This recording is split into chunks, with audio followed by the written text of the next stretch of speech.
Hello दोस्तों, most welcome. तो जैसा आपने थंबनेल देखा वैसे ही आपको कंटेंट मिलेगा, है ना।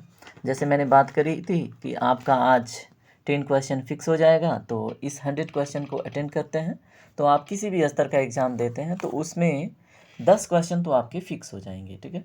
इसमें मैंने उन सारे क्वेश्चन को ऐड किया है जो कभी पीसीएस में, कभी यूपीएससी में, कभी राजस्थान के, मतलब अलग अलग सेक्टर के, जैसे बीपीएससी में। तो उन्हीं सारे क्वेश्चन को यहाँ पे जोड़ के एक सेशन तैयार किया गया है। तो आप ध्यान से क्वेश्चन अटेंड कीजिए और एक कॉपी ले लीजिए और उस पे अपना मार्किंग करते रहिए, और जैसा परफॉर्मेंस है आप कमेंट सेक्शन में ज़रूर डालिए। तो चलिए फर्स्ट क्वेश्चन देखते हैं। तो फर्स्ट क्वेश्चन देखिए, महाविस्फोटी सिद्धांत संबंधित है जिसको इंग्लिश में हम बोलते हैं बिग बैंग थियरी। तो बताइए, ऑप्शन ए है महाद्वीपीय विस्थापन से, बी है ब्रह्मांड की उत्पत्ति से, सी है हिमालय की उत्पत्ति से, डी है ज्वालामुखियों के विस्फोट से। तो राइट आंसर वो भी आपने चूज किया होगा। इसमें राइट आंसर होगा ऑप्शन नंबर बी, ब्रह्मांड की उत्पत्ति से, ठीक है। अब इसी तरह से interesting question, question number B देखिए। बिग बैंग सिद्धांत निम्नलिखित के उद्भव की व्याख्या करता है। अगेन सेम क्वेश्चन, ठीक है। अब देखिए, वहाँ पे था महाविस्फोटीय सिद्धांत, ठीक है, और यहाँ पे बिग बैंग सिद्धांत। दोनों सिद्धांत एक ही है, अलग अलग एग्जाम में अलग अलग तरीके से पूछा गया है। तो इसका भी राइट आंसर क्या हो जाएगा? ब्रह्मांड, ठीक है। अब देखिए, इसमें थर्ड नंबर का क्वेश्चन देखिए क्या है। हमारी आकाशगंगा के केंद्र की परिक्रमा करने में सूर्य को कितना समय लगता है? बताइए। क्वेश्चन 3 का देखिए क्या होगा। ए है 2.5 करोड़ वर्ष, बी है 2 करोड़ वर्ष, सी है 25 करोड़ वर्ष, डी है 50 करोड़ वर्ष, ठीक है। तो इसमें राइट आंसर चूज कीजिए। अगर इसको हम इंग्लिश में बात करें तो इंग्लिश में होगा how much time taken by the sun to complete their own revolution in the respect of own galaxies, ठीक है। तो इसमें बताइए क्या होगा राइट आंसर। इसमें राइट आंसर होगा दोस्तों ऑप्शन नंबर सी, यानी कि सूर्य, ठीक है, अपनी आकाशगंगा यानी कि मिल्की वे का एक परिक्रमा कंप्लीट करने में 25 करोड़ वर्ष लेता है, ठीक है। अब देखिए, इसमें हम चलते हैं क्वेश्चन नंबर 4 के ऊपर। क्वेश्चन नंबर 4 देखिए क्या है। ब्लैक होल की जानकारी सर्वप्रथम दी थी। बताइए, इन चारों ऑप्शन में से क्या होगा राइट आंसर। ए है हरमान बांडी ने, बी है मेघनाथ साहा ने, सी है एस चंद्रशेखर ने, डी है जेबी नलिकर ने। तो इसमें राइट आंसर होगा दोस्तों ऑप्शन नंबर सी, यानी कि एस चंद्रशेखर ने, ठीक है। अब इन्होंने कैसे दी थी थोड़ा सा हम बात करेंगे, ठीक है। इन्होंने एक चंद्रशेखरन लिमिट दी है, ठीक है, जैसे 1.41 एक डाटा है। ये क्या है, अगर कोई भी, जैसे सूर्य है या फिर कोई भी स्टार है, ठीक है, अगर वो अपने सूर्य से 1.41 टाइम से बड़ा होता है, ठीक है, यानी 1.41 गुने से अधिक होता है सूर्य के अपेक्षा, ठीक है, तो उसका क्या होगा, एक समय में जाके उसका एक्सप्लोजन होगा। और जब एक्सप्लोजन होगा तो वो दो भागों में बटेगा। एक बनेगा न्यूट्रिनो स्टार और दूसरा बनेगा क्या, ब्लैक होल, ठीक है।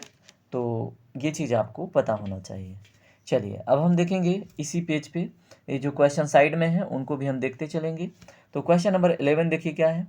सूर्य के निकटतम ग्रह हैं। बताइए इनमें से, ये देखिए यूपी पीसीएस मेंस, जब मतलब ऑब्जेक्टिव टाइप का होता था मेंस यूपी पीसीएस का, तब पूछा गया है। तो ए है बुध, बी है पृथ्वी, सी है शुक्र, डी है प्लूटो।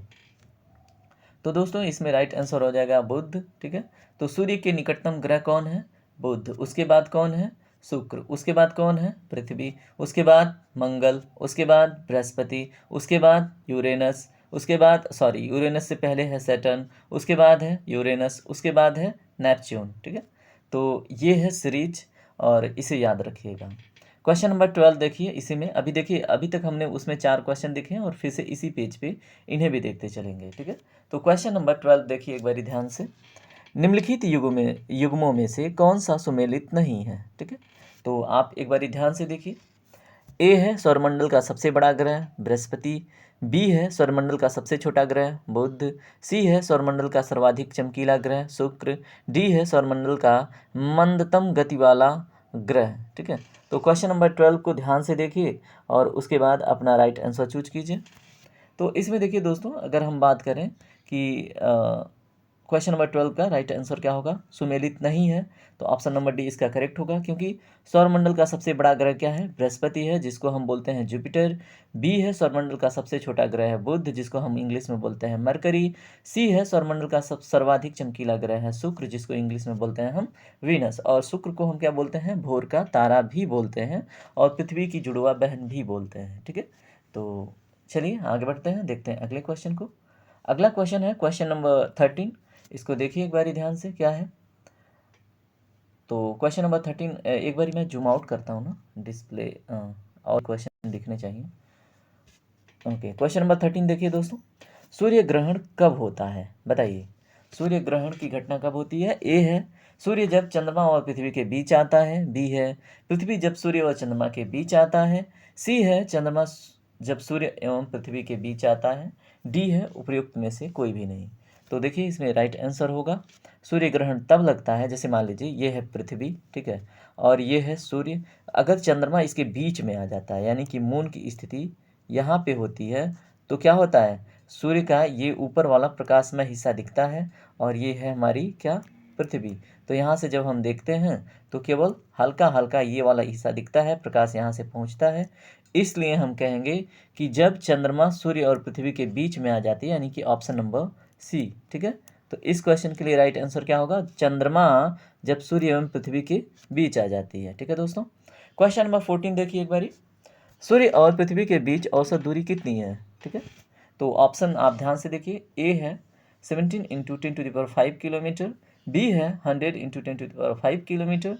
सी है 110 इंटू 10⁶ किलोमीटर। डी है 150 इंटू 10⁶ किलोमीटर। तो इसमें देखिए दोस्तों राइट आंसर क्या होगा? इसमें ऑप्शन नंबर जो डी आप दिख रहा है, यही इसका मतलब एवरेज डिस्टेंस होगा। ठीक है, और इसका एग्जैक्ट डिस्टेंस कितना होता है? 14,95,97,871 किलोमीटर। ठीक है, ये एग्जैक्ट है, और इसको 1 एस्ट्रोनॉमिकल यूनिट भी बोलते हैं। ठीक है, तो ये भी याद रखिएगा। चलिए अगला क्वेश्चन देखते हैं। इधर देखिए हमने क्या क्या देखा था, जस्ट वेट। 4 क्वेश्चन और 11 क्वेश्चन ये हमने देख लिए थे। अब जो पेज पे क्वेश्चन है उन्हें हमें देखना है। ठीक है, तो हमने देख लिए थे यहाँ तक, उधर हमने देख लिया था कितने, 14 क्वेश्चन इधर और 4 क्वेश्चन इधर देख लिए थे। अब हम यहाँ से स्टार्ट करेंगे। क्वेश्चन नंबर 5 देखिए सबसे पहले। ठीक है, तो क्वेश्चन नंबर 5 है, हमारे अंतरिक्ष में कितने तारामंडल हैं? ठीक है, तो देखिए ए है 87, बी है 88, सी है 89, डी है 90। ठीक है, तो इसमें अभी तक ज्ञात 89 तारामंडल हैं, किसमें? हमारे अंतरिक्ष में। ठीक है, यानी कि हमारे किसमें? बताइए, हमारा जो अंतरिक्ष यानी कि गैलेक्सी बोल लें, ठीक है, उसमें कितने तारामंडल हैं? 89। ठीक है, अब देखिए क्वेश्चन नंबर 6 को ध्यान से देखिए, प्रकाश वर्ष यूनिट है किसकी? ये बहुत सिंपल क्वेश्चन है, और ये देखिए यहाँ पे सिर्फ MPPCS प्री दिखा रहा है, लेकिन ये BPSC में भी पूछ सका है, और बहुत सारे छोटे मोटे एग्जामों में पूछता रहता है। तो प्रकाश वर्ष अभी हमने बताया था एक डिस्टेंस, ठीक है, 14,95,98,871 किलोमीटर जो बताया था। ठीक है, तो वो एक एस्ट्रोनॉमिकल यूनिट था। यहाँ पे आपको बताना है प्रकाश वर्ष किसकी इकाई है। तो इसमें देखिए समय की, दूरी की, चमकीलेपन की, और इनमें से कोई नहीं, तो इसमें राइट आंसर होगा दूरी की। ठीक है सॉरी दोस्तों। अब इसमें देखिए प्रकाश वर्ष आपने देख लिया, दूरी की इकाई है, याद रखिएगा। अब प्रकाश वर्ष होती क्या है? एक वर्ष में, ठीक है, प्रकाश द्वारा तय की गई दूरी को हम एक प्रकाश वर्ष बोलते हैं। ठीक है, और इसका हम मेजरमेंट यानी कि एक प्रकाश वर्ष यूनिट का यूज जब हम एक ग्रह से दूसरे ग्रह, एक मंदाकिनी से दूसरे मंदाकिनी, ठीक है, इसके बीच में जब हम स्टडी करते हैं तो डिस्टेंस को प्रकाश वर्ष में लिखते हैं, याद रखिएगा। ठीक है, क्वेश्चन नंबर 7 देखिए, क्वेश्चन नंबर 7 है, जिस तारामंडल के तारे ध्रुव तारे की ओर संकेत करते हैं वह है।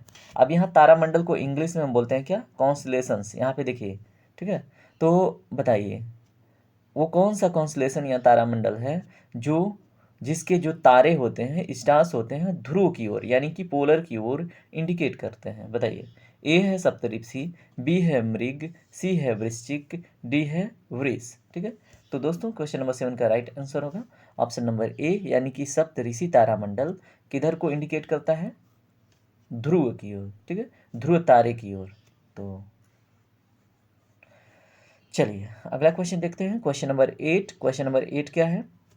निम्नलिखित में से कौन सा सौरमंडल का भाग नहीं है? ठीक है, अब ये जो दिए गए ऑप्शंस हैं, तो उसमें से एक है जो हमारी सोलर सिस्टम का पार्ट नहीं है, वो क्या है? ए है क्षुद्र ग्रह, बी है धूमकेतु, सी है ग्रह, डी है निहारिका। ठीक है, अगर हम अपने सौरमंडल की बात करें तो इसमें ऑप्शन नंबर डी करेक्ट हो जाता है। ठीक है, यानी कि जो निहारिका है वो हमारे सौरमंडल का हिस्सा नहीं है। अब देखिए निहारिका होता क्या है, थोड़ी सी मतलब डेप्थ में जाते हैं। देखिए अगर सूर्य बनता है जब, ठीक है, तो सूर्य बनने से पहले वो छोटे मोटे कणों का क्या होता है, एक गुच्छा होता है, और धीरे धीरे ये गुच्छे संपीड़ित होते हैं। तो जब ये अपने प्राइम स्टेज में होता है, यानी कि सबसे जब पैदा होता है, बॉर्निंग स्टेज में होता है, ठीक है, तो जब बॉर्न होता है तो उस समय इसको हम निहारिका बोलते हैं, जिसको इंग्लिश में नेबुला बोलते हैं। ठीक है, तो ये चीज़ आपको पता होनी चाहिए। तो हमारा सूर्य बन चुका है, तो अब हमारे सौरमंडल में नेबुला नहीं है, ठीक है, निहारिका नहीं है। चलिए अगले क्वेश्चन पे चलते हैं दोस्तों। अगला क्वेश्चन क्या है, निम्नलिखित में सा सौरमंडल का भाग नहीं है, हमने देख लिया। क्वेश्चन नंबर 9 देख लीजिए, उसके बाद हम इधर के क्वेश्चन को देखेंगे। क्वेश्चन नंबर 9 क्या है, यह किसने सर्वप्रथम प्रतिपादित किया कि सूर्य हमारे सौरमंडल का केंद्र है और पृथ्वी उसकी परिक्रमा करती है? तो बताइए क्वेश्चन नंबर 9 का राइट आंसर क्या होगा? तो क्वेश्चन नंबर देखिए, ऑप्शन है न्यूटन, गैलीलियो, पार्डिनी, डी है कॉपरनिकस। तो इसमें राइट आंसर हो जाता है ऑप्शन नंबर डी, यानी कि कॉपरनिकस। ठीक है, तो अभी तक की जानकारियों के हिसाब से हम देखें तो इसमें कॉपरनिकस राइट आंसर होता है, जिसने बताया था कि हमारे जो ग्रह हैं उनका मतलब अरेंजमेंट कैसे है, सूर्य की स्थिति क्या है। ठीक है, पहले ये अवधारणा थी कि पृथ्वी का चक्कर सूर्य लगाता है, लेकिन कॉपरनिकस ने ये क्लियर किया नहीं, सूर्य का चक्कर पृथ्वी और अन्य ग्रह लगाते हैं। ठीक है, अब इसमें देखिए अगला क्वेश्चन हम देखते हैं, क्वेश्चन नंबर 15 को। क्वेश्चन नंबर 15 ध्यान से देखिए, पृथ्वी सूर्य से निकटतम दूरी पर होती है किस डेट को? ठीक है, जिसको इंग्लिश में हम क्या बोलते हैं, पेरिहेलियन। ठीक है, ठीक है, पृथ्वी सूर्य से जिस दिन निकट होती है उसको हम इंग्लिश में बोलते हैं पेरिहेलियन, जिस दिन दूर होती है उसको बोलते हैं एपहेलियन। ठीक है, तो बताइए किस डेट को? ए है 3 जनवरी को, बी है 4 जुलाई को, सी है 22 मार्च को, डी है 21 सितंबर को। तो दोस्तों इसमें राइट आंसर होगा ठंडी के दिनों में 3 जनवरी को, जिसको हम इंग्लिश में बोलते हैं पेरिहेलियन। ठीक है, तो एक होता है उपसौर, एक होता है अपसौर। ठीक है, तो ये उपसौर की घटना होती है, यानी कि सूर्य और पृथ्वी के बीच की जो दूरी होती है वो न्यूनतम होती है। अब आपके दिमाग में चल रहा होगा कि जब सूर्य और पृथ्वी के बीच की दूरी न्यूनतम होती है तो हमको ठंडी क्यों लगता है जनवरी के महीने में। ठीक है, तो दोस्तों यहाँ पे कन्फ्यूजन दूर कीजिए एक बारी। देखिए दिसंबर के बाद आता है जनवरी, और दिसंबर के बाद से सूर्य का जो प्रकाश है वो किधर चला जाता है, मकर रेखा के ऊपरी अक्षांशों की तरफ पड़ता है, यानी कि ऑस्ट्रेलिया साइड में ज़्यादा प्रकाश प्राप्त होता है, और पृथ्वी अपने अक्ष पे झुकी होने की वजह से जहाँ पे हम हैं ये उत्तरी गोलार्ध है, और यहाँ पे प्रकाश की किरणें तिरछी पड़ती हैं। ठीक है, इसलिए अपने वहाँ सूर्य पृथ्वी के निकट होते हुए भी हमारे वहाँ लोगों को ठंडी लगती है और हमको ठंडी महसूस होता है। ठीक है, चलिए अगले क्वेश्चन पे चलते हैं, क्वेश्चन नंबर 16 को देखते हैं। सूर्य का आकार पृथ्वी से कितना गुना बड़ा है? ठीक है, तो ए है 124 गुना, बी है 100 गुना, सी है 109 गुना, डी है 115 गुना। ठीक है, तो बताइए 124, 100, 109, 115। तो ये थोड़ा सा फैक्चुअल क्वेश्चन है, ये बीपीसीएस प्री में पूछ चुका है। तो इसका राइट आंसर क्या होगा दोस्तों? इसमें राइट आंसर होगा ऑप्शन नंबर सी, यानी कि 109 गुना। ठीक है, सूर्य का आकार पृथ्वी के आकार से 109 गुना बड़ा है। ठीक है, चलिए इसको थोड़ा सा हम ऊपर करते हैं, क्योंकि अभी क्वेश्चन यहाँ तक हमने देख लिया था, कहाँ तक, 9 इधर देख लिया था, और अब हम देखेंगे यहाँ पे। ठीक है, तो इस पेज को कंप्लीट करते हैं। तो यहाँ पे देखिए क्वेश्चन नंबर 17 को देखिए। क्वेश्चन नंबर 17 क्या है, निम्नलिखित ग्रह युग्मों में से कौन बिना उपग्रह के है? ठीक है, तो बताइए इन दोनों जो ऑप्शन है उसमें क्या होगा। ए है शुक्र एवं मंगल, बी है बुध एवं मंगल, सी है पृथ्वी और बृहस्पति, डी है बुध और शुक्र। ठीक है, तो इसमें क्वेश्चन अगर इंग्लिश में हम देखें तो आपको क्वेश्चन ये है कि which of the couple planet which have not any moons or satellites as a natural form. ठीक है, तो ए है विनस एंड मार्स, बी है मरकरी एंड मार्स, सी है अर्थ एंड जुपिटर, डी है मरकरी एंड वेनस। ठीक, तो इसमें राइट आंसर क्या होगा दोस्तों? अगर हम बात करें बुध और शुक्र की, ठीक है, तो इसमें ऑप्शन नंबर डी करेक्ट हो जाएगा। इनके पास कोई सैटेलाइट नहीं है। ठीक है, तो याद रखिएगा। अब क्वेश्चन नंबर 18 को पढ़िए ध्यान से। सौरमंडल का सर्वाधिक गर्म ग्रह कौन सा है? तो ए है बुध, बी है शुक्र, सी है मंगल, डी है पृथ्वी। तो दोस्तों इसमें राइट आंसर हो जाएगा ऑप्शन नंबर बी, शुक्र। अगर क्वेश्चन ये पूछे अगर कि अपने सौरमंडल में वो कौन सा ग्रह है जिसका एल्बिडो इफेक्ट सबसे अधिक है, तो ये भी शुक्र ही हो जाएगा, क्योंकि शुक्र का एल्बिडो जो बहुत अधिक होने की वजह से ये चमकता रहता है। ठीक है, तो याद रखिएगा क्वेश्चन नंबर 18 का right answer option number B होगा। ठीक है, तो अब दोस्तों हम इसमें देखेंगे क्वेश्चन नंबर 10, क्योंकि यहाँ पे और यहाँ पे आते हैं। ठीक है, 10 को देखने के बाद हम नेक्स्ट पेज पे चलेंगे। सूर्य तथा पृथ्वी के मध्य ग्रह हैं, बताइए सूर्य और पृथ्वी के मध्य कौन कौन से ग्रह हैं? ए है मंगल एवं बुध, बी है मंगल एवं शुक्र, सी है बुध एवं शुक्र, डी है बृहस्पति एवं शनि। तो दोस्तों इसमें राइट आंसर होगा कौन सा? बुध एवं शुक्र। ठीक है, तो याद रखिएगा, क्योंकि सबसे पहले बुध है, उसके बाद शुक्र है, उसके बाद पृथ्वी है, तो सूर्य और पृथ्वी के मध्य बुध एवं शुक्र आ जाते हैं। ठीक, अब देखिए क्वेश्चन नंबर 19 को एक बार देखते हैं। Question number 19, okay. Evening star, अभी हमने जस्ट बात किया था कि इवनिंग स्टार किसको कहते हैं, तो आपको पता ही चल गया है ना। तो इसमें जो ऑप्शन नंबर सी है क्वेश्चन नंबर 19 का, वो करेक्ट होगा, यानी कि शुक्र को। और क्यों कहते हैं ये भी हमने बताया आपको। तो इस तरह से हमारा क्वेश्चन नंबर 19 भी कंप्लीट होता है, और हमने कितने क्वेश्चन कंप्लीट कर दिए? 19 क्वेश्चन। ठीक है, अभी चलेंगे हम अगले पेज पे, तब तक आप थोड़ा सा ब्रेक ले लीजिए। Welcome back friends. तो फिर से चलिए स्टार्ट करते हैं, क्वेश्चन नंबर 20 देखते हैं। क्वेश्चन नंबर 20 को ध्यान से पढ़िए। पृथ्वी की जुड़वा बहन किसे कहा जाता है, किस ग्रह को? तो ये हमने पहले ही चर्चा कर लिया था। ठीक है, अब इसका राइट आंसर आप कमेंट सेक्शन में खुद देंगे। देखिए ये कितना इंपॉर्टेंट है, इसको यूपी पीसीएस प्री में, यूपी लोअर सबऑर्डिनेट में देखिए 2-2 बार पूछा गया और बहुत सारे एग्जामों में पूछा गया है। ठीक है, तो वैसे ही मैंने बताया तो फिर से बता देता हूँ, शुक्र को कहा जाता है पृथ्वी की जुड़वा बहन। ठीक है, अब देखिए क्वेश्चन नंबर 21, एक बार ध्यान से देखिए। निम्नलिखित में से किसमें सबसे पहले यह कहा था, किसने, यहाँ पे किसमें यह है, ठीक है, ये एक्चुअल में किसने लिखा हुआ है, तो किसने सबसे पहले यह कहा था कि पृथ्वी गोलाकार है? बताइए। ए है अरस्तु, बी है कॉपरनिकस, सी है टॉलमी, डी है स्ट्रैबो। तो इसका राइट आंसर क्या होगा दोस्तों, बताइए। अगर हम बात करें क्वेश्चन नंबर 21 का, तो इसका राइट आंसर क्या होगा, बताइए बताइए। तो इसमें राइट आंसर क्या होगा, ऑप्शन नंबर ए। ठीक है, अरस्तु ने सबसे पहले बताया था कि पृथ्वी क्या है, गोलाकार है। ठीक है, अब देखिए इसमें एक मिनट हम चलते हैं क्वेश्चन नंबर 22 पे। ध्यान से पढ़िए क्वेश्चन नंबर 22। पृथ्वी तक पहुंचने के लिए सूर्य से चला प्रकाश समय लेता है लगभग कितने मिनट, बताइए। ए है 2 मिनट, बी है 4 मिनट, सी है 8 मिनट, डी है 16 मिनट। तो इस ऑप्शन से हमें ये पता चलता है, इसमें जो ऑप्शन नंबर सी है वो करेक्ट होगा। पृथ्वी तक, ठीक है, सूर्य से जो प्रकाश चलती है वो पहुंचने में 8 मिनट का समय लेती है। ठीक है, 8 मिनट कुछ सेकेंड ऊपर नीचे होता रहता है, तो 8 मिनट आप ध्यान में रखिएगा। चलिए क्वेश्चन नंबर 23 एक बार ध्यान से देखिए क्या है।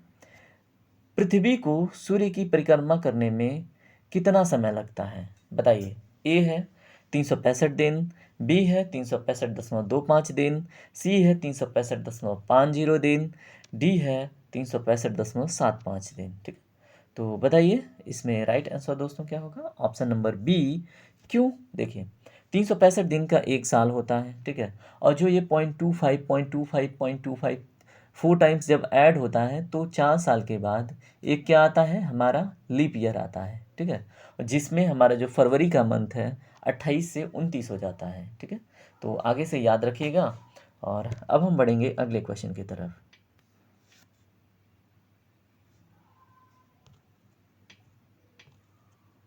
अभी फिर से हम राइट साइड वाले क्वेश्चन के ऊपर भी बात करेंगे। सबसे पहले हम लेफ्ट साइड वाले कुछ क्वेश्चन को देख लेते हैं, उसके बाद। ठीक है, तो क्वेश्चन नंबर 24 को देखिए ध्यान से। क्वेश्चन नंबर 24 क्या कह रहा है, जब दिन और रात की अवधि बराबर होती है तो सूर्य की किरणें सीधी पड़ती हैं किस पर? बताइए। ये बात हो रही है कहाँ पे, जहाँ पे हम उपस्थित हैं, ठीक है। तो बताइए, ए है उत्तरी ध्रुव पर, बी है भूमध्य रेखा पर, सी है दक्षिणी ध्रुव पर, डी है कर्क रेखा पर। तो देखिए, जो इक्विनॉक्स नाम का कॉन्सेप्ट आपने सुना होगा, जब सूर्य की किरणें भूमध्य रेखा पर सीधी पड़ती हैं, ठीक है, तो इक्वल डे इक्वल नाइट होता है। ये घटना 2 बारी होता है, एक 22 मार्च को और एक होता है 22 या 23 सितंबर को, ठीक है। तो 21-22 मार्च, 22-23 सितंबर यही डेट है जिस डेट को क्या होता है, इक्वल डे इक्वल नाइट की घटना घटित होती है, ठीक है। अगला क्वेश्चन देखिए, क्वेश्चन नंबर 25 है, सौरमंडल में सबसे बड़ा ग्रह कौन सा है? ए है बृहस्पति, बी है वरुण और डी है शनि। तो दिए गए ऑप्शन में से option number A correct answer है। जुपिटर जो है वो सौरमंडल का सबसे बड़ा ग्रह है, ठीक है। अब देखिए अगले क्वेश्चन को, क्वेश्चन नंबर 26, निम्नलिखित में से कौन से ग्रह के सर्वाधिक प्राकृतिक उपग्रह अथवा चंद्र हैं जिसको हम मून कहते हैं? बताइए। तो ए है बृहस्पति, बी है मंगल, सी है शनि, डी है शुक्र। देखिए ये IAS प्री 2009 में पूछा गया था, ठीक है। तो बताइए इसमें राइट आंसर दोस्तों कौन सा हो जाएगा? देखिए अभी तो बृहस्पति हो जाएगा, इसके पहले शनि था, ठीक है। तो कुछ दिन पहले की बात है, शनि के पास 83 अभी भी हैं और थी भी, ठीक है। और जुपिटर के पास यानी कि बृहस्पति के पास 80 थी, लेकिन हालिया में 12 सैटेलाइट यानी कि मून और जुपिटर के खोजे गए हैं, इसलिए अब जुपिटर पे मूनों की संख्या कितनी हो गई बताइए? 92, ठीक है। और अब जो राइट आंसर होगा वो होगा बृहस्पति, तो याद रखिएगा, ठीक है। तो एग्जाम में इस बार ये पूछे जाने की संभावना बहुत अधिक है, तो देखिएगा, है ना। अब हम इसमें बात करेंगे अगले क्वेश्चन के ऊपर। अगला क्वेश्चन है, शनि सूर्य के चारों ओर एक चक्कर लगाने में कितना वर्ष का समय लेता है, कितना टाइम लेता है? तो ऑप्शन ए है 18.5 ईयर्स, बी है 36 ईयर्स, सी है 29.5 ईयर्स, डी है 84 ईयर्स, ठीक है। तो इसमें दोस्तों राइट आंसर होगा ऑप्शन नंबर सी, यानी कि शनि जो है सूर्य का चारों ओर चक्कर लगाने में 29.5 वर्ष का समय लेता है, ठीक है। चलिए इसमें अब हम आगे बढ़ेंगे, देखेंगे अगला क्वेश्चन। तो क्वेश्चन नंबर 28, 29, उसके बाद 30, उसके बाद 31। ओके, तो हम इतना क्वेश्चन एक साइड में लेफ्ट में कंप्लीट करने के बाद राइट के क्वेश्चन देखेंगे, ठीक है। तो देखते हैं, क्वेश्चन है, टाइटन सबसे बड़ा चंद्रमा या उपग्रह है, तो आपको बताना है किस प्लैनेट का? ए है मंगल का, बी है शुक्र का, सी है बृहस्पति का, डी है शनि का, ठीक है। तो क्वेश्चन नंबर 28 का राइट आंसर क्या होगा दोस्तों? इसमें राइट आंसर होगा ऑप्शन नंबर डी, यानी कि सैटर्न का, जिसको हम हिंदी में शनि बोलते हैं। तो टाइटन सबसे बड़ा चंद्रमा या उपग्रह किसका है? शनि का। तो देखिए इसे कितने एग्जामों में पूछा गया है ना, तो इसलिए ये ज़्यादा इंपॉर्टेंट है, याद रखिएगा। सूर्य की परिक्रमा में कौन सा ग्रह सर्वाधिक समय लेता है?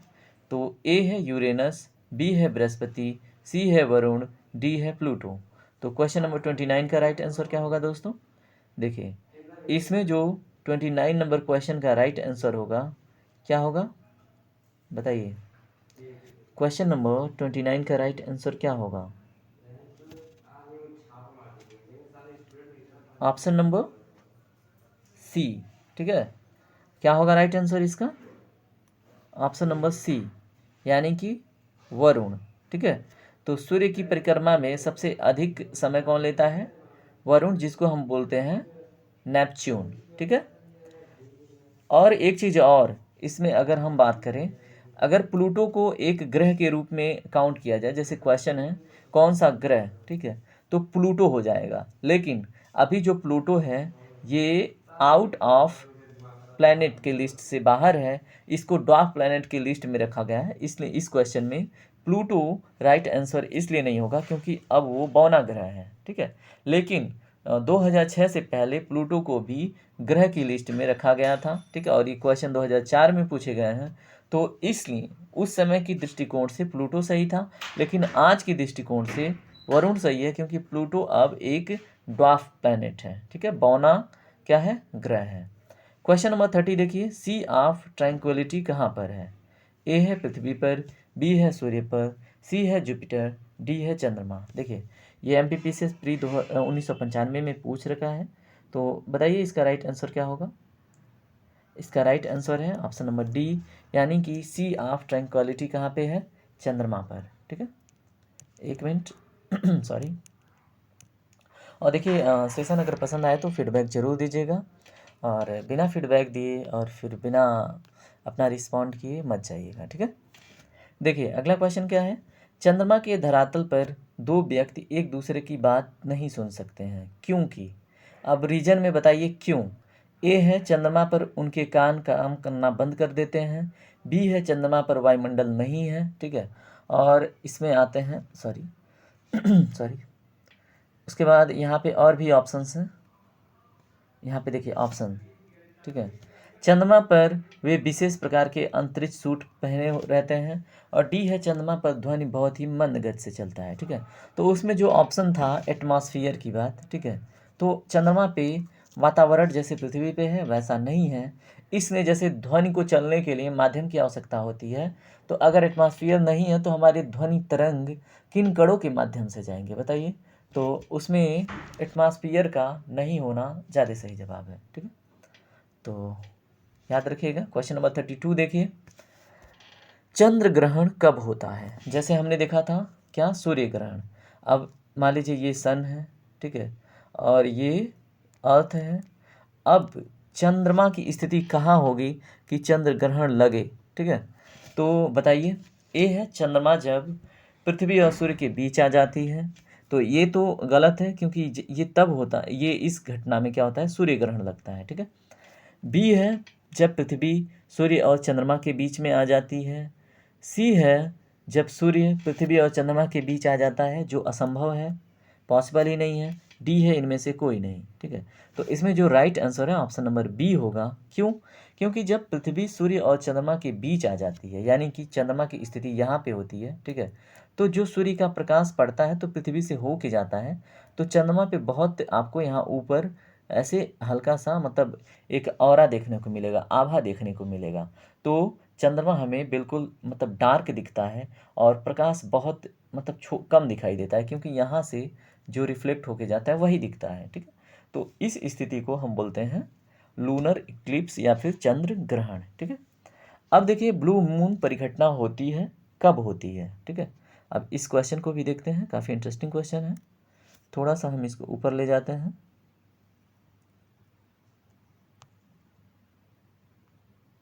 ओके, अब इसमें देखिए ब्लू मून परिघटना कब होती है, जब एक ही माह में दो पूर्णिमा हो। बी है जब एक कैलेंडर वर्ष में दो लगातार माहों में चार पूर्णिमाएं हों। सी है जब एक ही कैलेंडर वर्ष में 3 बार एक ही माह में दो पूर्णिमाएं हों। और डी है उपयुक्त में से कोई भी नहीं। देखिए कितनी बार पूछा गया है, नीचे देखिए श्रृंखला, है ना। तो बहुत इंपॉर्टेंट क्वेश्चन है दोस्तों। तो ये इसमें राइट आंसर होगा ऑप्शन नंबर ए, जब एक ही माह में दो पूर्णिमा हो, ठीक है। और दूसरी पूर्णिमा में क्या हो, जो आसमान में आपने विबग्योर की बात सुनी होगी, तो जो वायलेट कलर है यानी बैगनी कलर है, ठीक है, तो वो क्या करे, एक तरह से ब्लू कलर का मतलब बहुत अधिक चंद्रमा के आसपास, ठीक है, एक ग्लिम्स या झलक देखने को मिले, ठीक है, तो उसको हम ब्लू मून बोलते हैं, ठीक है। क्वेश्चन नंबर 34 देखिए, सौरमंडल में क्षुद्र ग्रह छोटे खगोलीय पिंड है, ठीक है, और इसमें जिन ग्रहों के मध्य पाए जाते हैं उसके बारे में पूछ रहा है। एक मिनट इसको थोड़ा इधर करते हैं जी। अब देखिए सौरमंडल में जो एस्ट्रॉयड हैं वो किन दो ग्रहों के मध्य पाए जाते हैं, क्वेश्चन ये है, ठीक है। तो बताइए। ए है बुध और शुक्र, बी है मंगल और बृहस्पति, सी है बृहस्पति और शनि, डी है वरुण और शनि, ठीक है। तो इसमें राइट आंसर क्या होगा दोस्तों? अगर 34 नंबर के क्वेश्चन की बात करें तो इसमें राइट आंसर होगा मंगल और बृहस्पति, जिसको मार्स एंड जुपिटर भी कहते हैं, ठीक है। चलिए अगले क्वेश्चन पे चलते हैं। अगला क्वेश्चन 34, क्वेश्चन नंबर 34 को देखिए ध्यान से।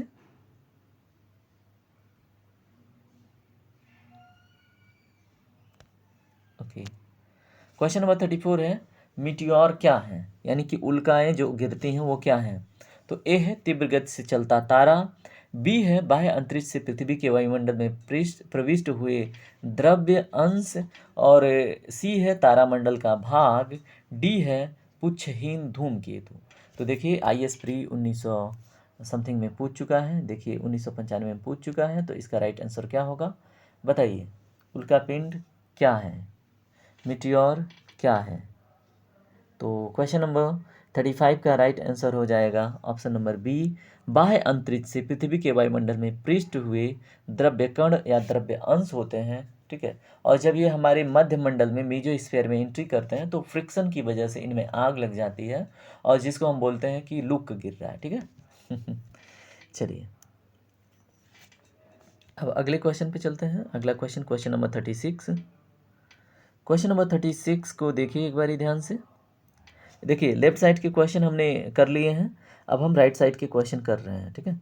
तो भूकंप के समय किन तरंगों का उद्भव होता है। तो ए है BSL, बी है ABL, सी है RSL, डी है PSL, ई है FSL, ठीक है। तो इसमें ये आपकी जिम्मेदारी है, इस क्वेश्चन का राइट आंसर आप दीजिएगा। इस क्वेश्चन को मैं आपके सिर पे छोड़ता हूँ, ठीक है, कि आप सोच समझ के इस क्वेश्चन का जवाब दीजिएगा। वैसे इस क्वेश्चन में अगर देखा जाए तो अकॉर्डिंग टू द क्वेश्चन इसका right answer option number D हो जाता है, ठीक है, यानी कि FSL, ठीक है। लेकिन आप इसके ऊपर निष्कर्ष निकालिएगा कि भूकंप के समय किन तरंगों का उद्भव होता है। तो मैं थोड़ा सा इसमें बता देता हूँ। P वेव, ठीक है, और S वेव इमिट होती हैं, और जिसको हम प्राइमरी वेव और सेकेंडरी वेव कहते हैं। प्राइमरी वेव क्या होती हैं बताइए, प्राइमरी वेव लॉन्गिट्यूडनल होती हैं, और S वेव ट्रांसवर्स होती हैं, ठीक है। और जो लॉन्गिट्यूडनल वेव्स होती हैं जिनको अनुदैर्ध्य तरंगे बोलते हैं, और सेकेंडरी वेव को हम क्या बोलते हैं, अनुप्रस्थ, ठीक है। तो अनुदैर्ध्य और अनुप्रस्थ में क्या होता है, ठीक है, इसका मैंने डिटेल लेसन तैयार करके रखा है, आप ज्योग्राफी वाले सेक्शन में जाके देखिएगा, ठीक है, तो वहाँ पे आपको डिटेल जानकारी मिल जाएगी। चलिए अगले क्वेश्चन पे बात करते हैं। रिक्टर पैमाने का उपयोग होता है नापने के लिए, तो बताइए क्या नापने के लिए होता है। ए है भूकंप की तीव्रता, बी है समुद्र की गहराई, सी है अंतरिक्ष यान का वेग, डी है किसी भवन की ऊंचाई। तो इसमें राइट आंसर होगा दोस्तों क्या, भूकंप की तीव्रता को मेज़र करने के लिए रिक्टर स्केल का यूज किया जाता है, ठीक है। तो ये याद रखिएगा, बिल्कुल भी भूलना नहीं है, एग्जाम में पूछा जाएगा। तो देखिए इसको उत्तराखंड PCS मेंस में पूछा जा चुका है, ठीक है। चलिए अब क्वेश्चन नंबर 38 के ऊपर बात करते हैं। आपको बताना है कि सुनामी शब्द जो है वो किस भाषा का शब्द है, ठीक है। तो ए है अरबी, बी है जापानी, सी है हिब्रू, डी है लैटिन, ठीक है। तो इसमें राइट आंसर क्या होगा दोस्तों, इसमें ऑप्शन नंबर बी सही जवाब होगा। जो सुनामी शब्द है ये जापानी भाषा का शब्द है, ठीक है, और इसकी स्पेलिंग क्या होती है, TSUNAMY, ठीक है। तो याद रखिएगा टी से स्टार्ट होता है। चलिए और क्वेश्चन ये पूछे कि सुनामी आने के सबसे प्रमुख कारणों में से एक कारण क्या है। तो प्रमुख कारणों में से सबसे बड़ा कारण क्या होता है, समुद्र के अंदर भूकंप का आना, अर्थक्वेक का आना, ठीक है। तो ये सबसे बड़ा कारण होता है। चलिए अगले क्वेश्चन की तरफ चलते हैं। क्वेश्चन नंबर 39 को देखते हैं। क्वेश्चन नंबर 39 देखिए एक बारी। जापान के किस शहर ने हाल ही में विध्वंसकारी सुनामी एवं नाभिकीय विकिरण का सामना किया था, ठीक है। तो ए है हिरोशिमा, बी है टोक्यो। हम क्वेश्चन नंबर 39 के ऊपर बात कर रहे हैं, ठीक है। तो बताइएगा हिरोशिमा, टोक्यो, फुकुशिमा या फिर कोबे। तो इसमें राइट आंसर क्या होगा दोस्तों, इसमें जो ऑप्शन नंबर सी है यानी कि फुकुशिमा, ठीक है। तो जापान के मतलब शहर फुकुशिमा ने मतलब हाल फिलहाल में क्या है, हमेशा मतलब इस चीज़ का प्रभाव उसके ऊपर पड़ता रहता है, लेकिन नाभिकीय विकिरण का भी उसने सामना किया है, ठीक है। तो क्वेश्चन नंबर 39 का राइट आंसर है फुकुशिमा। तो अब थोड़ा सा एक ब्रेक अगले पेज पे चलने से पहले। ओके तो अगला क्वेश्चन देखिए, क्वेश्चन नंबर 40। कुकोस प्लेट किनके मध्य पाई जाती है। तो ए है मध्य अमेरिका तथा प्रशांत प्लेट, बी है दक्षिण अमेरिका तथा प्रशांत प्लेट, सी है लाल सागर तथा फारस की खाड़ी, डी है एशियाई प्लेट तथा प्रशांत प्लेट, ई है उपर्युक्त में से कोई नहीं और उपर्युक्त में से एक से अधिक, क्योंकि ये पूछा है बीपीएससी में, तो बीपीएससी में ऑप्शन ऐसे ही क्रिएट किए जाते हैं। तो क्वेश्चन नंबर 40 का आंसर होगा, क्या होगा, मध्य अमेरिका और प्रशांत प्लेट के बीच में पाया जाता है कोकोस प्लेट। अब देखिए कोकोस प्लेट एक माइनर प्लेट है। अब प्लेट का क्या मतलब, जैसे देखिए जो हमारे महाद्वीप हैं, ठीक है, जिसको हम कॉन्टिनेंट बोलते हैं, जो हमारे महासागर हैं, ठीक है, तो महासागर और जो महाद्वीप हैं ये प्लेटों पे स्थित हैं, ठीक है, ऐसे वाकुम में नहीं है, ठीक है, ऐसे ओपन प्लेस में नहीं है, ठीक है। प्लेट क्या होते हैं, जैसे आपका खाने वाला प्लेट है, ठीक है वैसे ही वो एक तरह से मतलब मटेरियल से बना हुआ रॉक है, ठीक है। जैसे अगर हम बात करें इंडियन प्लेट, ठीक है, बात करें हम अफ्रीकन प्लेट, बात करें साउथ अमेरिकन प्लेट, मतलब ये क्या है, एस्थेनोस्फीयर की बात करें दुर्बल मंडल के ऊपर, ठीक है, तो जो क्रस्ट वाला पार्ट है जिसको हम भूपर्पटी बोलते हैं, ठीक है, तो ये क्या करता है, दुर्बल मंडल जो आपका मध्य मंडल यानी मीजो, अगर बात करें मेंटल का, तो ऊपरी हिस्सा दुर्बल मंडल है वो लिक्विड फेज में है, उसके ऊपर जो प्लेटें हैं ये तैरती रहती हैं, ठीक है, चाहे वो ओशियानिक प्लेटें हों या फिर कॉन्टिनेंटल प्लेट, ठीक है। तो उसमें माइनर प्लेट और क्या है, बिगर प्लेट, मेजर प्लेट हैं, ठीक है। तो मेजर प्लेट्स में जो बड़े बड़े प्लेट्स आपको देखने को मिलते हैं, जैसे साउथ अमेरिका महाद्वीप जिस पे बसा हुआ है, जिस पे नॉर्थ अमेरिका महाद्वीप बसा है, जिस पे एशिया बसा हुआ है, जिस पे यूरोप बसा हुआ है, जिस पे अफ्रीका, जिस पे ऑस्ट्रेलिया, ये सारे जो हैं ये बड़े प्लेट के एग्जाम्पल हैं, ठीक है। और सऊदी अरेबिया भी एक बड़े प्लेट का एग्जाम्पल है। और जो प्रशांत महासागर है ये भी बड़े प्लेट का उदाहरण है। इंडियन ओशियन में भी बड़े प्लेट के एग्जाम्पल हैं, ठीक है। और बहुत सारे बड़े प्लेट हैं और छोटे छोटे प्लेट भी हैं, जैसे नचका हुआ, अभी आपने कोकोस देखा, वैसे ही और भी छोटे छोटे प्लेट्स होते हैं जो मतलब छोटे होते हैं साइज में, ठीक है। तो उसी तरह से जो आपका क्या है कोकोस प्लेट, ये मध्य अमेरिका और प्रशांत प्लेट के बीच में पाया जाता है, ठीक है। तो ये ज़रूरी था थोड़ा सा समझने में, नहीं तो आपको कन्फ्यूज़न होती। इसने क्वेश्चन नंबर 40 को डिटेल में बताया, ठीक है। देखिए क्वेश्चन नंबर 41 देखिए, डेटम रेखा क्या है। क्वेश्चन नंबर 41 का राइट आंसर बताइए क्या होगा। ए है अटलांटिक महासागर, ए है समुद्र तल की क्षैतिज रेखा जिसमें ऊंचाई तथा गहराई की माप होती है। बी है प्राथमिक एवं द्वितीयक आंकड़ों का माध्य। सी है अंतर्राष्ट्रीय तिथि रेखा। डी है काल्पनिक रेखा जो शून्य देशांतर पर है। तो इसमें राइट आंसर क्या होगा दोस्तों, इसमें राइट आंसर होगा ऑप्शन नंबर ए, समुद्र तल की क्षैतिज रेखा, ठीक है, जिससे ऊंचाई तथा गहराई की माप होती है, ठीक है, जिसको हम क्या बोलते हैं, डेटम रेखा, ठीक है। क्वेश्चन नंबर 42 देखिए ध्यान से, हमारे जल मंडल का सबसे बड़ा भाग क्या है। ए है अटलांटिक महासागर, बी है हिंद महासागर, सी है प्रशांत महासागर, डी है अंटार्कटिक महासागर। तो हमारे जल मंडल का सबसे बड़ा भाग है प्रशांत महासागर, ठीक है, तो जिसको सबसे बड़ा महासागर भी हम बोलते हैं। चलिए इसमें अगले क्वेश्चन की तरफ बढ़ते हैं। अगला क्वेश्चन, क्वेश्चन नंबर 43। ओके, हम पहले लेफ्ट साइड के क्वेश्चन देख लेंगे इस पेज पे, उसके बाद हम राइट साइड के क्वेश्चन भी देखेंगे। तो क्वेश्चन नंबर 43 देखिए क्या है, महासागरीय नीतल का सबसे विस्तृत भाग कौन सा है, ठीक है, जो ओशियानिक अगर हम बात करें, ठीक है, नीतल की बात क्या है कि जो मतलब अंडर सरफेस है यानी कि महासागर के तल में, तो उसमें सबसे विस्तृत भाग कौन सा है। ए है महासागरीय गर्त, बी है महासागरीय ढाल, सी है महासागरीय मग्न तट, डी है गहरे सागरीय मैदान, ठीक है।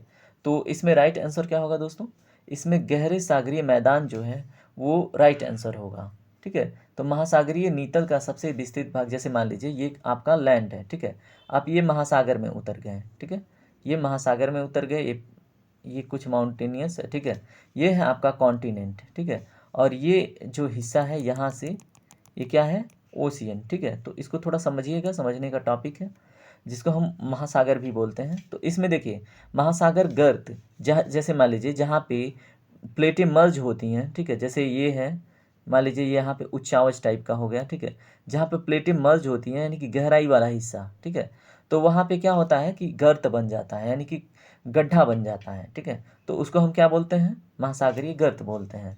महासागरीय ढाल, ठीक है, तो महासागरीय ढाल को हम क्या बोलते हैं, जैसे यहाँ पे ये जो ढाल आप देख रहे हैं, ठीक है, इसको क्या बोलेंगे, महासागरीय ढाल, ठीक है, तो ये वाला हिस्सा महासागरीय ढाल हो गया। उसके बाद से क्या है, महासागरीय मग्न तट, ठीक है। तो मग्न तट मतलब मान लीजिए ये कोई महासागर का कोई तट है, ठीक है। इसको हम क्या अगर बात करें तो ओशियानिक सेल्फ भी बोल सकते हैं, ठीक है, या फिर कॉन्टिनेंटल सेल्फ भी बोल सकते हैं। तो जो हिस्सा यहाँ पे डूबा हुआ है, ठीक है, वो कॉन्टिनेंट और ओशियन का भी थोड़ा पार्ट है, यानी कि ये हिस्सा, तो इसको हम बोलते हैं महासागरीय मग्न तट। अगर इस हिस्से की बात करें, ठीक है, गहरा सागरीय मैदान, तो ये जो हिस्सा है ये सबसे बड़ा वाला हिस्सा होता है, जिसको हम महासागरीय नीतल में सबसे विस्तृत भाग के रूप में काउंट करते हैं।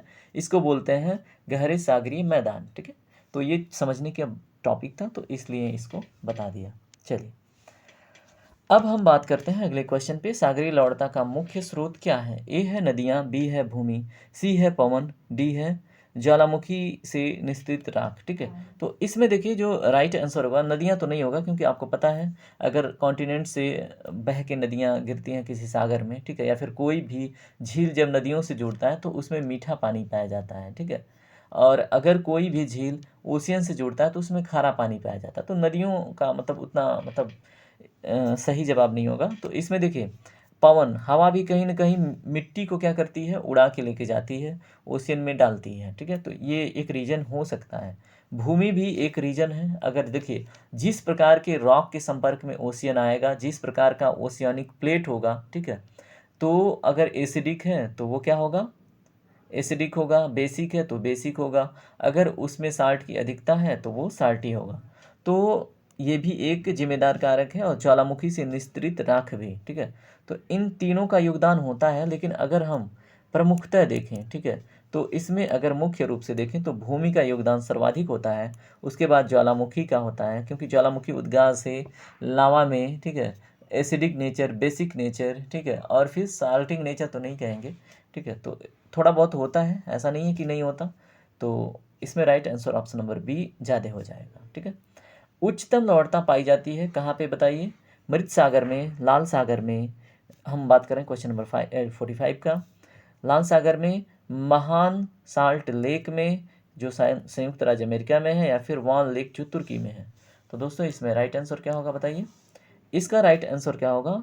ऑप्शन नंबर डी, यानी कि जो तुर्की का वान लेक है उसकी जो सैलिनिटी है, लवणता है, वो विश्व में सबसे सर्वाधिक है, ठीक है। तो विश्व का सबसे सर्वाधिक लवणीय झील भी वान लेक है। कहाँ पे है वो? तुर्की में, ठीक है। चलिए अगले क्वेश्चन के ऊपर बात करते हैं। Question number 46। क्वेश्चन नंबर 46 आपसे पूछ रहा है लवणता की सर्वाधिक मात्रा जिसमें पाई जाती है वह है। तो ऑप्शन है ए प्रशांत महासागर, बी है हिंद महासागर, सी है भूमध्य महासागर, और भूमध्य सागर, और डी है मृत सागर।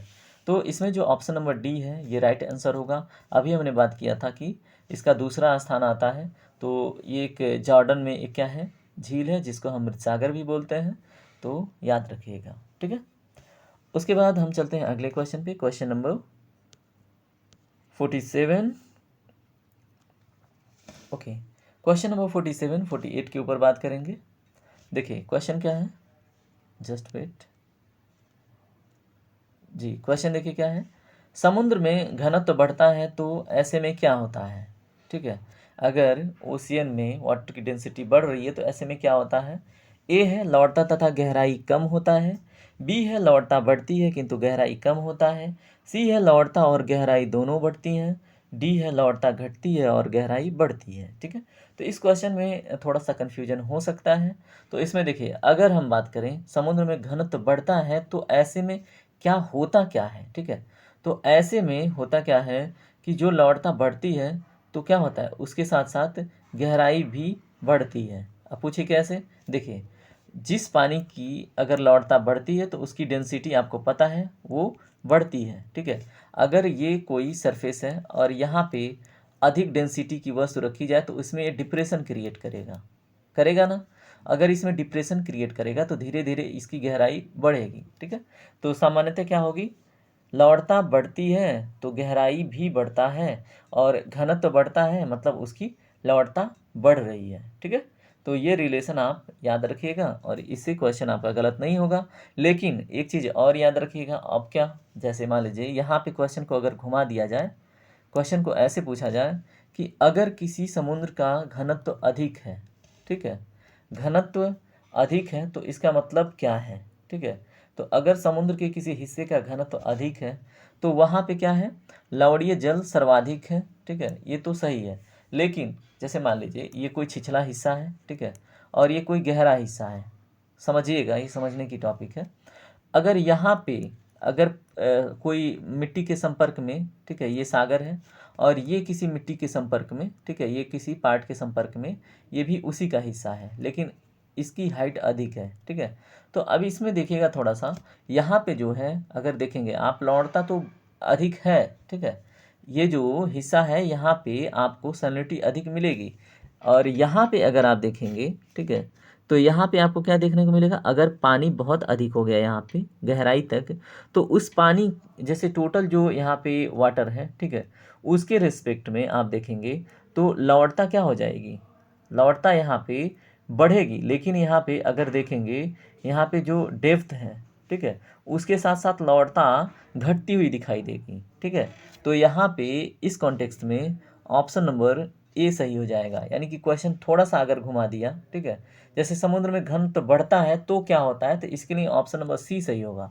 लेकिन अगर ये होता है कि अगर किसी समुद्र का एक हिस्से में मतलब लवणता बढ़ी हुई है तो वहाँ पे क्या होगा, तो वहाँ पे जो गहराई वाला हिस्सा होगा वो कम होगा, ठीक है, क्योंकि गहराई बढ़ेगी पानी अधिक होगा। तो इसलिए हम इस कॉन्टेक्स्ट में बात करेंगे कि यहाँ पे अधिक पानी है तो उसके रिस्पेक्ट में उसकी लवणता कम हो जाती है, ठीक है। तो ये तो आप एक गिलास में पानी, मतलब पानी रख के और नमक रख के प्रैक्टिकल कर सकते हैं, है ना। चलिए अगले क्वेश्चन को देखिए। अरब सागर के पानी का औसत खारापन यानी सैलिनिटी कितनी है, तो ए है 25 पीपीटी। देखिए पीपीटी का फुल फॉर्म क्या है, पार्ट पर ट्रिलियन, ठीक है। तो 35 पीपीटी, 45 पीपीटी और क्या है 55 पीपीटी। तो यहाँ पे जो ऑप्शन नंबर बी है वो करेक्ट आंसर है। अगर पूरे ओवरऑल ओशियन का एवरेज हम सैलिनिटी देखें तो ये लगभग 35 होती है, ठीक है। और अरब सागर की बात करें तो ये ऑप्शन नंबर बी यानी कि 35 पीपीटी करेक्ट आंसर होगा, ठीक है। अब हम बात करेंगे राइट साइड के क्वेश्चंस के ऊपर, ठीक है। तो हम आते हैं क्वेश्चन नंबर 49 के ऊपर, ओके। अब देखिए हमने 48 क्वेश्चन इधर देख लिए हैं, 49 को देखिए। महासागर में जब ज्वार भाटा की मतलब स्थिति उत्पन्न होती है तो वो किस कारण से होती है, इसका जवाब ध्यान से दीजिएगा, यहाँ पे मिस्टेक हो सकता है आपसे, है ना। तो ए है सूर्य के प्रभाव से, बी है पृथ्वी के घूर्णन की गति से, सी है सूर्य और चंद्रमा के संयुक्त प्रभाव से, डी है गुरुत्वाकर्षण अवकेंद्रीय बल तथा अपकेंद्र बल से, ठीक है। तो इसमें देखिए ऑप्शन नंबर सी और डी दोनों करेक्ट है। अब पूछिए कैसे, देखिए ज्वार भाटा की स्थिति उत्पन्न होने के कारण में सूर्य और चंद्रमा, देखिए अगर क्या हो, ये पृथ्वी है, ठीक है, और ये है चंद्रमा और ये है सूर्य, जब ये एक सीध में आते हैं तो इस पे जो ग्रेविटेशनल फोर्स इन क्या है, मून का और सन का जो गुरुत्वाकर्षण शक्ति है वो अधिक कार्य करता है। तो इससे क्या होता है, जो पृथ्वी का जो जल वाला हिस्सा है इधर उछाल मारता है, ठीक है। तो सूर्य और चंद्रमा के संयुक्त प्रभाव से भी करेक्ट आंसर होता है। अब यहाँ पे देखें ऑप्शन नंबर डी में, देखिए गुरुत्वाकर्षण का प्रभाव पड़ा तो गुरुत्वाकर्षण भी हो गया, अवकेंद्रीय बल, ठीक है, जिसको हम सेंट्रीफ्यूगल फोर्स कहते हैं, उसका भी यहाँ पे योगदान है। और अपकेंद्रीय बल, जैसे एक छद्म बल होता है ना अपकेंद्रीय बल, तो इधर जब क्या होता है, इधर जो प्रभाव पड़ता है तो पृथ्वी मेंटेन करने के लिए क्या करती है, सेंट्रीपिटल फोर्स लगाती है। तो इधर बाहर की तरफ भी ऐसे पानी उछाल मारता है, यानी कि पृथ्वी के एक हिस्से में अगर ऐसे ग्रेविटेशनल फोर्स काम करके खींच रहा है पानी वाले हिस्से को, तो पृथ्वी बैलेंस करने के लिए इधर भी पानी को उछालती है, ठीक है। तो इसको हम अपकेंद्रीय बल की भी मतलब कह सकते हैं इसके प्रभाव में, और अपकेंद्रीय बल और गुरुत्वाकर्षण, यानी कि ये दोनों सी और डी दोनों राइट आंसर होंगे, तो याद रखिएगा, ठीक है। अगर कहीं ऑप्शन में आता है तो इन दोनों को प्रीफर कीजिएगा, देखिए इन दोनों में से कोई भी रहा तो उस पर ट्रिक कीजिएगा, और अगर दोनों रहे तो आप इसमें ऑप्शन नंबर डी को ट्रिक कीजिएगा, क्योंकि इसमें जो बल हैं उनको डिफाइन किया गया है, मतलब अलग अलग कौन कौन से बल कार्य करते हैं उन्हें डिफाइन किया गया है, ठीक है। चलिए अब अगले क्वेश्चन के ऊपर बात करते हैं, बृहद ज्वर कब आता है। अब देखिए जो हमने बात करी थी, जैसे ये है पृथ्वी, ठीक है, अब बृहद ज्वर की स्थिति कब आती है, ये है मून और ये है सन, ठीक है। तो जब पहला है जब सूर्य पृथ्वी तथा चंद्रमा एक सीधी रेखा में आते हैं, से ये वाली स्थिति है। उसके बाद जब सूर्य तथा चंद्रमा का समकोण बनता है, मतलब पृथ्वी यहाँ पे है और सूर्य की स्थिति यहाँ पे है, ठीक है, और इस प्रकार की स्थिति है, ठीक है, और जब तेज़ हवा चल रही हो, जब रात बहुत ठंडी हो। तो इसमें राइट आंसर देखिए क्या होगा, इसमें राइट आंसर होगा ऑप्शन नंबर ए, यानी कि जब चंद्रमा और सूर्य एक सीधी में होते हैं तो सबसे अधिक क्या होता है, ग्रेविटी, इनका ग्रेविटेशनल फोर्स पृथ्वी के ऊपर लगता है, तो जिसकी वजह से क्या होता है, बड़े ज्वार आते हैं, ठीक है, ये अधिक ऊंचाई तक उठता है, खींचता है, ठीक है, तो याद रखिएगा। चलिए अगले क्वेश्चन के ऊपर चलते हैं, क्वेश्चन नंबर 50 के ऊपर, सॉरी क्वेश्चन नंबर 50 तो हो गया। क्वेश्चन नंबर 51 देखिए, डेल्टा का निर्माण उन स्थानों पर होता है जहां निम्नलिखित नहीं होते। ए है चट्टानें, बी है ज्वार भाटा, सी है तेज हवाएं, डी है गहरा समुद्र। तो बताइए डेल्टा का निर्माण कहाँ पे, मतलब किस स्थिति में नहीं होता, ठीक है, उसके लिए कौन है जो जिम्मेदार नहीं है। तो बताइए चट्टानें, ज्वार भाटा, तेज हवाएं, गहरा समुद्र। तो क्वेश्चन नंबर 51 का राइट आंसर क्या होगा, सोच के बताइए। अगर हम बात करें ऑप्शन नंबर डी की, अगर जहाँ पे गहरा समुद्र होता है, ठीक है, तो वहाँ पे तलछटी में जो नदियाँ अपना मतलब अवसाद यानी कि रॉक्स, ठीक है, मतलब लेके आती हैं, ठीक है, और जब ज्वार भाटा आता है तो जब वहाँ पे तलछटी होगा ही नहीं, ठीक है, तो सेल्फ जब नहीं होगा तो उनका मतलब क्या बोलते हैं उसको, ला के अवसाद छोड़ देना, ठीक है, डिपोजिशन करेंगी ही नहीं नदियाँ, या फिर ज्वार भाटा से अगर समुद्र से कुछ कुछ उठा, अगर गहराई है तो भाई कहाँ छोड़ेगा वो, तो अगर गहरा समुद्र है तो डेल्टा का निर्माण नहीं होगा, ठीक है। क्वेश्चन नंबर 52 देखिए, विश्व का बृहत्तम डेल्टा निर्मित होता है तो किन नदियों के योगदान से निर्मित होता है। तो बताइए, ए है गंगा ब्रह्मपुत्र द्वारा, बी है मिसिसिपी मसौरी द्वारा, सी है यांगटीसी क्यांग द्वारा, डी है वांगहो द्वारा, ठीक है। तो इसमें राइट आंसर हो जाता है ऑप्शन नंबर ए, यानी कि गंगा ब्रह्मपुत्र द्वारा, ठीक है। चलिए क्वेश्चन नंबर 53 के ऊपर बात करते हैं, निम्नलिखित नदियों में से किसके मुहाने पर पक्षी के पंजे की आकृति वाला डेल्टा बनता है। तो देखिए इसको यूपीपीसीएस प्री 2018 में पूछा जा चुका है। तो बताइए वांगहो, नील, डेन्यूब या फिर मिसिसिपी। तो इसमें राइट आंसर है मिसिसिपी, ठीक है। तो आपसे क्वेश्चन है कि आप इसका ये भी जवाब दीजिएगा, मिसिसिपी नदी कहाँ पे बहती है, ठीक है।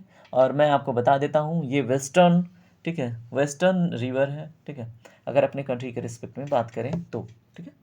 चलिए क्वेश्चन नंबर 54 के ऊपर बात करते हैं। देखिए कितना इंटरेस्टिंग क्वेश्चन है। ग्रैंड कैनियन है तो ए है एक खड्डा, बी है एक बड़ा तोप, सी है एक नदी, डी है एक पुराना तोप। तो इसमें देखिए जो ऑप्शन नंबर ए है वो सही जवाब होगा। जो ग्रैंड कैनियन होता है, गॉर्ज होता है, ठीक है, मतलब जैसे क्या होता है पर्वतों के बीच में ऐसे पानियाँ जब ग्लेशियर पिघलता है तो वो जो कटान करता है तो ऐसे गॉर्ज बन जाते हैं, ठीक है, तो इसको ग्रैंड कैनियन भी बोला जाता है, तो याद रखिएगा। उसके बाद क्वेश्चन नंबर 55 देखिए क्या है, निम्नलिखित में से कौन सा युग्म सही सुमेलित नहीं है। तो ए है कैनियन, क्या है, नदी है, बी है ज्यूजेन, क्या है, वायु है, सी है इंसेबल, तो इसमें दिया है हिमनद, डी है मोरेन हिमनद। तो इसमें देखिए दोस्तों राइट आंसर देखिए, कैनियन का मतलब नदी भी होता है, ठीक है, नहर भी होता है, ज्यूजेन वायु होता है, मोरेन हिमनद के किनारे लगते हैं, ठीक है। अब हम बात करें इंसेलबर्ग का, तो ये इसमें राइट आंसर होगा जो सही सुमेलित नहीं है, ठीक है। अब देखिए हिमनद तो हो जाता है क्या, ग्लेशियर्स को हम बोलते हैं हिमनद, लेकिन जो इंसेलबर्ग होता है, जैसे मान लीजिए ये एक समय में माउंटेन था, ठीक है, और एक लंबे समय के बाद इस पे हवाओं का, मौसम का, ठीक है, प्रभाव पड़ता गया और ये कट पीट के, ठीक है, अब इसकी कुछ ऐसी स्थिति बची है और ये सारा हिस्सा खुदर चुका है, ठीक है, तो इस बचे हुए हिस्से को हम बोलते हैं इंसेलबर्ग, ठीक है, और ये हिमनद नहीं है, ठीक है, तो याद रखिएगा। चलिए क्वेश्चन नंबर 56 को देखिए ध्यान से,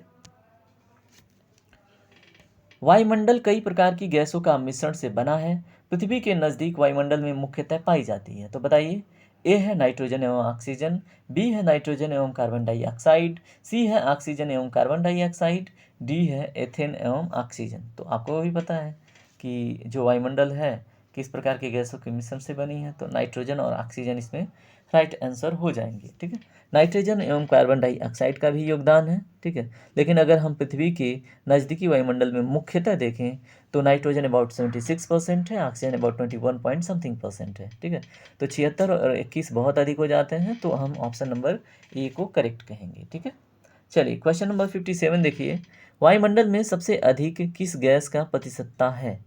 तो बहुत सिंपल क्वेश्चन है, ए है कार्बन, बी है नाइट्रोजन, सी है ऑक्सीजन। अभी हमने बात किया कि नाइट्रोजन कितना है, 76% अबाउट। तो क्वेश्चन नंबर 57 कंप्लीट होता है, तो एक लीजिए थोड़ा सा छोटू सा ब्रेक, उसके बाद हम मिलेंगे अगले पेज में। ठीक है, तो हम आ गए हैं अगले पेज पे। अगला क्वेश्चन देखिए 58 नंबर का क्वेश्चन। ठीक है, निम्नलिखित में से कौन सा एक वायुमंडल में स्थायी गैस है?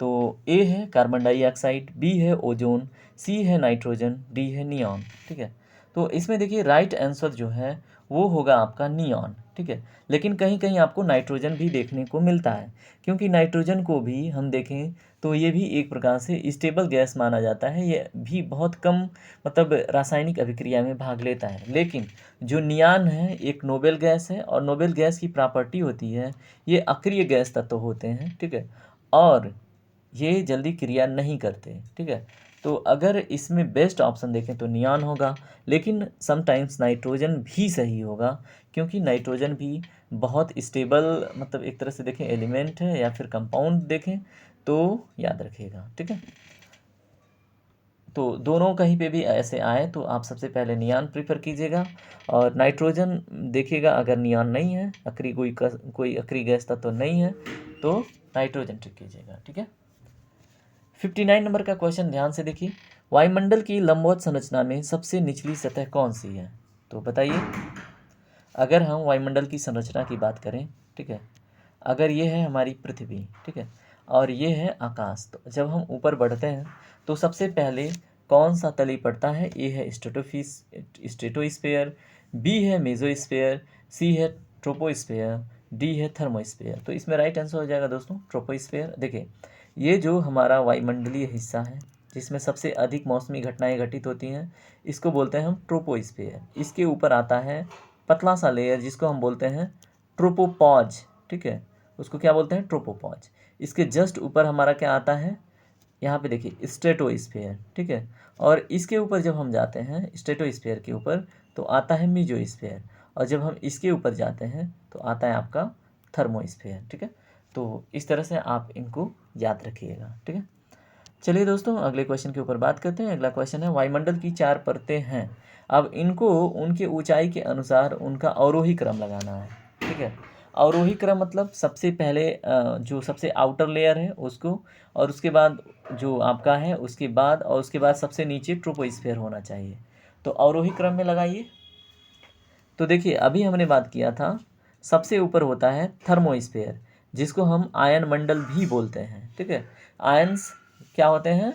मुक्त होते हैं। ठीक है, और आयंस की क्रिया करने की क्षमता बहुत अधिक होती है, तो इसलिए वो जल्दी से रिएक्ट करके एनर्जी अपना क्या करते हैं? संरक्षित करते हैं, या फिर जल्दी जल्दी रिएक्शन करते हैं, जिससे हीट भी एनर्जी भी प्रोड्यूस होती है, जिसकी वजह से जो मेसोस्फेयर वाला हिस्सा है वो गर्म होता है, इसलिए उसको थर्मोस्फेयर बोलते हैं, और उसको आयन मंडल भी बोलते हैं। तो सबसे ऊपर हो जाएगा आयन मंडल, उसके बाद आता है मध्य मंडल, उसके बाद आता है समताप, उसके बाद क्षोभ, यानी कि 1 2 3 4। तो option number A correct answer होगा। ठीक है, तो ऐसे इंटरेस्टिंग क्वेश्चन के लिए आप हमसे जरूर जुड़ें। तो देखिए क्वेश्चन नंबर 61 को देखते हैं। क्वेश्चन नंबर 61 देखिए क्या कहता है आपसे। 1 घंटा कंप्लीट होने वाले हैं, अबाउट 1.5 घंटे में सारे क्वेश्चन हो जाएंगे, है ना। अधिकांश मौसम गतिविधियां जिस वायुमंडल परत में होती हैं वह है, तो अभी हमने बात किया था क्षोभ मंडल। ठीक है, जिसको हम ट्रोपोस्फेयर भी बोलते हैं। ठीक है, तो इस क्वेश्चन को सिंपली आप जवाब दे सकते थे। अब यहाँ पे इंपॉर्टेंट क्वेश्चन ये है, जो ओजोन परत है, ठीक है, ओजोन लेयर, वो किस मंडल में है? ए है क्षोभ मंडल में, बी है क्षोभ सीमा में जिसको हमने ट्रोपोपॉज बोला था, सी है समताप मंडल में, डी है प्रकाश मंडल में। तो इसमें राइट आंसर होगा दोस्तों ऑप्शन नंबर सी, यानी कि समताप मंडल में, जिसको हम इंग्लिश में स्ट्रेटोस्फेयर भी बोलते हैं। ठीक है, तो चलिए क्वेश्चन नंबर 63 के ऊपर चलते हैं।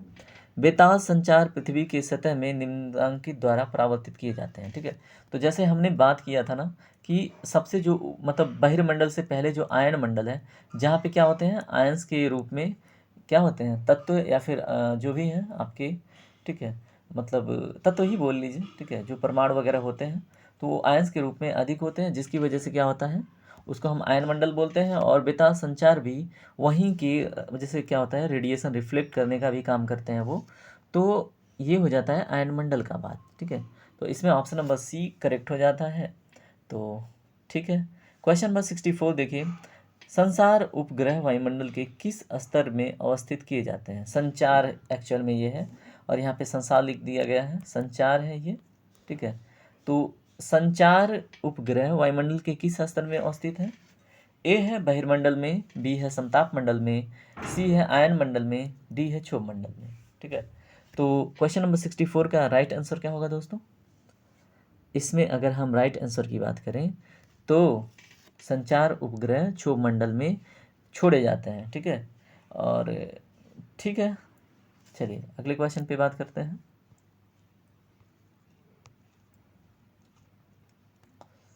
65 नंबर का क्वेश्चन। ठीक है, 65वां क्वेश्चन देखिए क्या है, इसमें मिलान करना है। जैसे वायुमंडल के स्तर एवं उनके अभिलक्षण, ठीक है, उनका सही सुमेलन आपको देखना है। और ठीक है, देखिए ए है क्षोभ मंडल जिसमें मौसम संबंधी घटनाएं होती हैं, बिल्कुल सही। बी है समताप मंडल, अभी हमने देखा ओजोन परत होता है। आयन मंडल पृथ्वी की सतह की ओर परावर्तित रेडियो तरंगे, ये भी सही है। जो मध्य मंडल है उसमें ध्रुव ज्योति की बात कर रहा है, तो ये गलत जवाब है। ठीक है, तो मध्य मंडल में, ठीक है, मैंने मीजोस्फीयर में बात की थी कि जब मीटियोर्स आते हैं तो जल जाते हैं, लेकिन उसको हम ध्रुव ज्योति नहीं कहते हैं। ठीक है, ध्रुव ज्योति अलग कॉन्सेप्ट है, इसलिए इसमें ऑप्शन नंबर सी सही जवाब होगा। ठीक है, तो याद रखिएगा। अगला क्वेश्चन है इसी में, साफ रात मतलब एकदम नीट एंड क्लीन नाइट हो और मेघी रातों की अपेक्षा अधिक ठंडी होती हैं। जैसे जो अ, अगर हम बात करें मतलब क्लीन नाइट और जो मतलब क्लाउड वाली नाइट। ठीक है, जैसे आप सोए हैं और आसमान में अगर बादल नहीं है और आसमान में बादल हैं, तो इसमें क्या रहा है, जब साफ़ रात होता है तो वो अधिक ठंडी रात होती है। ठीक है, तो इसमें बताना है आपको कि राइट आंसर क्या होगा। ठीक है, तो इसमें देखिए किसकी कारण से ऐसा होता है, तो इसमें ना विकिरण के कारण से होता है। ठीक है, होता क्या है, जैसे ये हमारी पृथ्वी है, यहाँ से आपको पता है पार्थिव विकिरण इमिट होता है। अगर लेट नाइट, ठीक है, अगर ये लंबी रात है तो क्या होता है, प्रकाश की किरणों से जो हीट रिसीव होता है, ठीक है, वो एक लंबे तरंग दैर्ध्य के रूप में, पार्थिव विकिरण के रूप में फिर से एटमॉस्फेयर में जाता है। अगर यहाँ पे क्लाउड है तो ट्रैप हो जाएगा, यानी कि रुक जाएगा। लेकिन अगर यहीं जब क्लाउड नहीं है तो ये बहुत ऊपर निकल जाएगा और ये यहाँ नीचे जो है ठंडा आपको महसूस होगा, जिसको हम तापीय विलोमता की घटना भी बोलते हैं, टेम्परेचर इन्वर्जन की घटना भी बोलते हैं। ठीक है, तो क्वेश्चन नंबर 66 का राइट आंसर विकिरण के कारण। ठीक है, अगला क्वेश्चन देखिए दोस्तों। अगला क्वेश्चन अब हम आएंगे, हाँ, फिर से स्टार्ट करेंगे इस पेज की बातें। हाँ, क्वेश्चन नंबर 67 देखिए, इसमें पूछ रहा है आपसे टॉर्नेडो जो वर्ड है ये कहाँ से संबंध रखता है। ए है मैक्सिको की खाड़ी से, बी है चीन सागर से, सी है हिंद महासागर से, डी है यूएसए से। तो 67 नंबर क्वेश्चन का राइट आंसर क्या होगा, इसमें राइट आंसर क्या होगा बताइए, जल्दी जल्दी बताइए। टॉर्नेडो का संबंध किस महासागर से है, बताइए।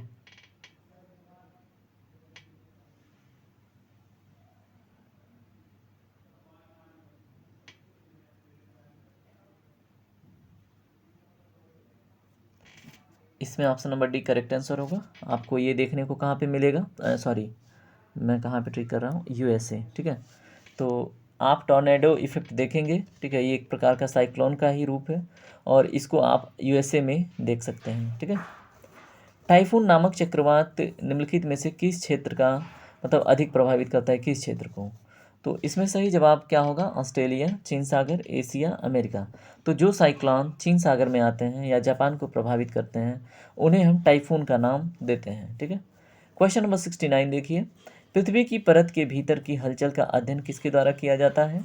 ए है भूविज्ञान, बी है भूकंप विज्ञान, सी है प्लेट विवर्तन का, डी है पेंटाग्राफ। तो इसमें ऑप्शन नंबर ए यानी कि भूविज्ञान सही जवाब है। ठीक है, अब आपको देखना है क्वेश्चन नंबर 70। क्वेश्चन नंबर 70 देखिए ध्यान से। सूची 1 को सूची 2 से मिलान करना है और उसके बाद उसको सही कोड में व्यवस्थित करना है। ये यूपी पीसीएस मेंस 2005 में पूछा है। इसमें देखिए ए ऑस्ट्रेलिया, अब इसके सामने जो सही जवाब है उसको चूज कीजिएगा। अब यहाँ पे बात हो रही है, अगर हरिकेन विली बिली की बात हो रही है तो साइक्लोन की बात हो रही है। तो ऑस्ट्रेलिया में जो साइक्लोन आता है उसको हम बोलते हैं विली विली। ठीक है, क्या बोलते हैं? Willy willy. ठीक है, अगर हम बात करें चीन में जो साइक्लोन आता है तो उसको हमने बात किया, क्या बोलते हैं हम? टाइफून। ठीक है, अगर भारत में आता है तो उसको हम बोलते हैं चक्रवात। अगर संयुक्त राज्य अमेरिका में आता है तो उसको बोलते हैं हरिकेन। ठीक है, अब इस तरह से मैंने मिला दिया है। अब राइट आंसर आप चूज कीजिए। ए का 2, यानी कि ए के 2 में देखिए ऑप्शन नंबर बी केवल एक ही है, तो इसमें ऑप्शन नंबर बी सही हो जाएगा। बाकी आप याद रखिएगा। चलिए क्वेश्चन नंबर 71 देखिए, ये भी वही क्वेश्चन है जो अभी हमने किया। तो विली विली क्या है? एक प्रकार का वृक्ष जो शीतोष्ण कटिबंध में उगता है।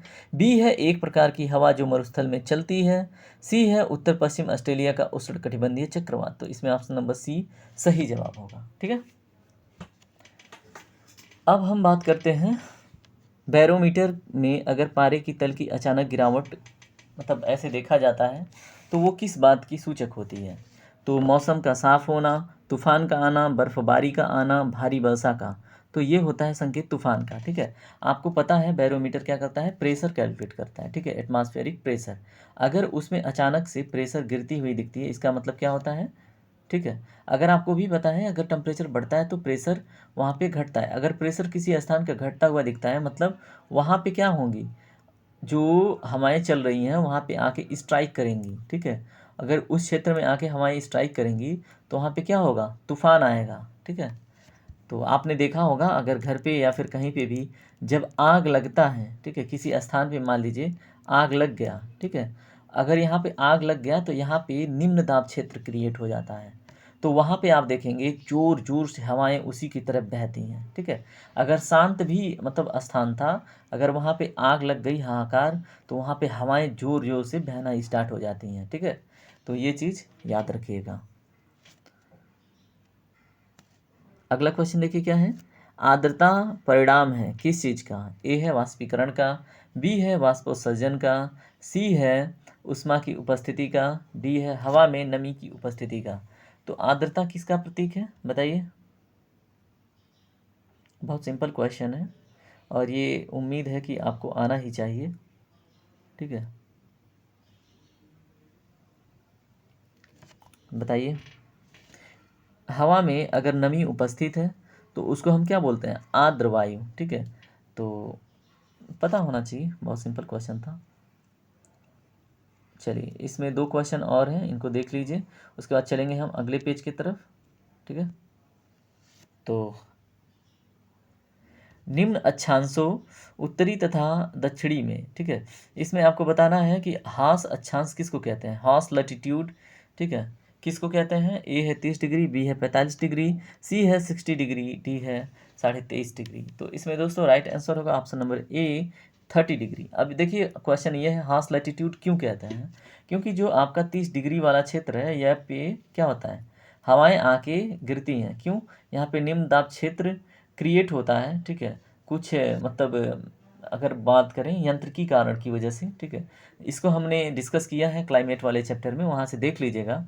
तो यहाँ पे क्या होता है, जैसे पहले जो ट्रेडर्स आते थे तो जब 30 डिग्री लैटिट्यूड में आते थे, ठीक है, तो यहाँ पे उनका जो नाव है ना वो क्या करता था, ऐसे मतलब डगमग डगमग होने लगता था। ठीक है, क्योंकि यहाँ पे हवाएं क्या करती थी? डिसेंड करती थी, यहाँ पे गिरती थी 30 डिग्री पे, जिसकी वजह से नाव पे अधिक लोड पड़ता था। तो इसलिए क्या करते थे जो यूरोपियंस या फिर जो मतलब ट्रेडर्स थे वो अपने घोड़ों को इसमें नदियों में फेंक देते थे। ठीक है, जिसकी वजह से 30 डिग्री लैटिट्यूड को हॉर्स लैटिट्यूड भी बोलते हैं। ठीक है, तो ये भी याद रखिएगा। अगले क्वेश्चन को देखिए क्या है? वायु दाब सबसे कम होता है किस मौसम में? बताइए, शीत ऋतु में, वसंत ऋतु में, शरद ऋतु में, ग्रीष्म ऋतु में? तो सिंपल सी बात है, ग्रीष्म ऋतु। अभी हमने बात किया था कि अगर कहीं किसी स्थान पे गर्मी होती है तो वहाँ पे दाब कम हो जाता है और हवाएं वहाँ पे जोर जोर से बहना स्टार्ट हो जाती हैं, ठीक है। तो इसे आपको रिलेट करके भी जवाब दे सकते थे। अब हम चलेंगे अगले क्वेश्चन की तरफ और अगले पेज पे, तब तक के लिए आप एक रेस्ट लीजिए। तो चलिए स्टार्ट करते हैं फिर से वहीं से। तो क्वेश्चन नंबर 76 देखिए, 75 क्वेश्चन हमने देख लिया। बादल परिणाम हैं, ठीक है। जो बादल बनते हैं वो क्यों बनते हैं, कैसे बनते हैं? तो ए है वाष्पीकरण से, बी है सामान्य ताप पर ह्रास दर जिसको हम लैप्स रेट भी बोलते हैं, सी है कैटाबैटिक ह्रास दर के, डी है संघनन के। तो बताइए इसका सही जवाब क्या होगा? इसमें देखिए ऑप्शन नंबर डी सही जवाब होगा। जब कंडेंसेशन होता है यानी कि संघनन होता है तो बादल का निर्माण होता है, ठीक है। तो क्वेश्चन नंबर 77 देखिए, निम्नलिखित में से कौन सा बादल अत्यधिक तीव्र वर्षा के लिए उत्तरदायी होता है? ए है कपासी, बी है कपासी वर्षा, सी है वर्षा स्तरीय, डी है पछाव स्तरीय। देखिए इसमें ऑप्शन नंबर बी सही जवाब होगा और ऑप्शन नंबर सी भी कहीं ना कहीं सही जवाब है, ठीक है। तो इसमें देखिए वर्षा स्तरीय केवल लिख देना गलत है। अगर यहाँ पे वर्षा स्तरीय कपासी मतलब मेघ कहता तो ज़्यादा सही होता, ठीक है। तो इसलिए ऑप्शन नंबर बी इसमें करेक्ट होगा। अगर कहीं पे ऑप्शन केवल वर्षा स्तरीय होगा और कपासी वर्षा नहीं होगा तो वहाँ पे वर्षा स्तरीय ऐड कीजिएगा। लेकिन अगर जहाँ पे कपास वर्षा होगा तो वहाँ पे ऑप्शन नंबर बी करेक्ट होगा, ठीक है। तो थोड़ा सा क्लैरिटी के साथ चलिएगा। सर्वाधिक ऊंचाई के बादल हैं तो बताइए, ए है मध्य कपासी, बी है मध्य स्तरीय, सी है कपासी और डी है पछाव स्तरीय। तो इसमें राइट आंसर हो जाएगा पछाव स्तरीय, ठीक है। तो हम इनको क्या बोलते हैं बताइए? पछाव स्तरीय, यानी कि पक्षियों की तरह से ये बादल होते हैं और ये हाईएस्ट क्लाउड में आपको देखने को मिलते हैं। इनसे बारिश कुछ नहीं होती, ठीक है। अगला क्वेश्चन है, गर्जती चालीसा, प्रचंड पचासा एवं चीखती साठा, ठीक है, ये क्या है बताइए? गर्जती चालीसा, प्रचंड पचासा, चीखती साठा क्या है? ए है समुद्री तूफान, बी है दक्षिणी गोलार्ध में पश्चिमी पवने, सी है उत्तरी गोलार्ध में पश्चिमी पवने, डी है प्रशांत महासागरीय धाराएं। तो इसमें ऑप्शन नंबर बी सही जवाब है। दक्षिणी गोलार्ध में पश्चिमी पवने, अब ये इनको गरजती चालीसा, प्रचंड पचासा एवं चीखती साठा क्यों कहते हैं? देखिए, जो 40 डिग्री लैटीट्यूड है, ठीक है, जो 50 डिग्री लैटीट्यूड है और जो 60 डिग्री लैटीट्यूड है, ठीक है। अगर हम बात करें दक्षिणी ध्रुव की तो इन अक्षांशों पे, इन लैटीट्यूडों पे आप देखेंगे भूभाग नहीं होता है, ठीक है। अब जब भूभाग नहीं होता है तो जब यहाँ पे जो पश्चिमी पवनें चलती हैं, ठीक है, वेस्टर्लीज विंड यहाँ पे जो बहती हैं वो एकदम बिल्कुल शोर शराबे के साथ आगे बढ़ती हैं और उसमें आप देखेंगे मौसमी घटनाएं होती हैं और बिजली भी तड़कता है, ठीक है। तो इसलिए इनको गरजती चालीसा, प्रचंड पचासा और चिकती साठा भी कहते हैं, ठीक है। चलिए इसमें हम अगले क्वेश्चन की तरफ बढ़ते हैं। क्वेश्चन नंबर 80 देखते हैं। तो क्वेश्चन नंबर 80,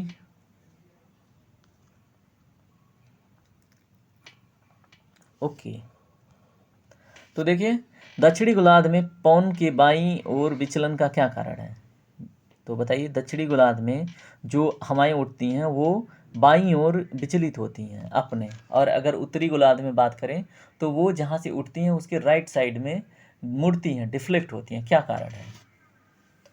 ए है तापमान, बी है चुंबकीय क्षेत्र, सी है पृथ्वी का घूर्णन, डी है दाब। तो इसमें राइट आंसर होगा पृथ्वी का घूर्णन, ठीक है, जिसको हम बोलते हैं क्या? बताइए कौन सा इफेक्ट बोलते हैं? बताइए बताइए। इसको एक विशेष इफेक्ट के नाम से जानते हैं।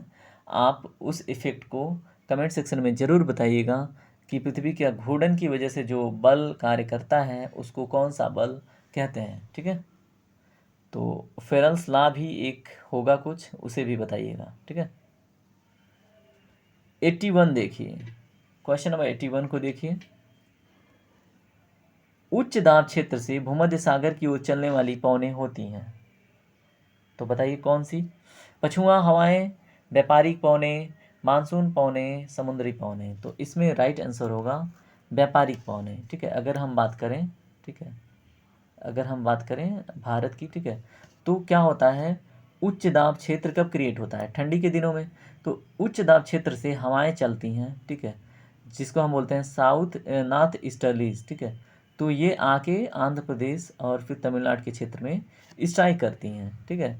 तो ये कहाँ से आ रही हैं? ये व्यापारिक पवनें ही हैं, ठीक है, जो 30 डिग्री, ठीक है, 30 डिग्री के आसपास से आना स्टार्ट करती है यहाँ से, ठीक है, और यहाँ पे स्ट्राइक करती हैं तो यहाँ पे घंघोर बारिश भी होता है ठंडी के दिनों में, ठीक है। इसको हम क्या बोलते हैं? रिट्रीट मानसून भी बोलते हैं, तो याद रखिएगा।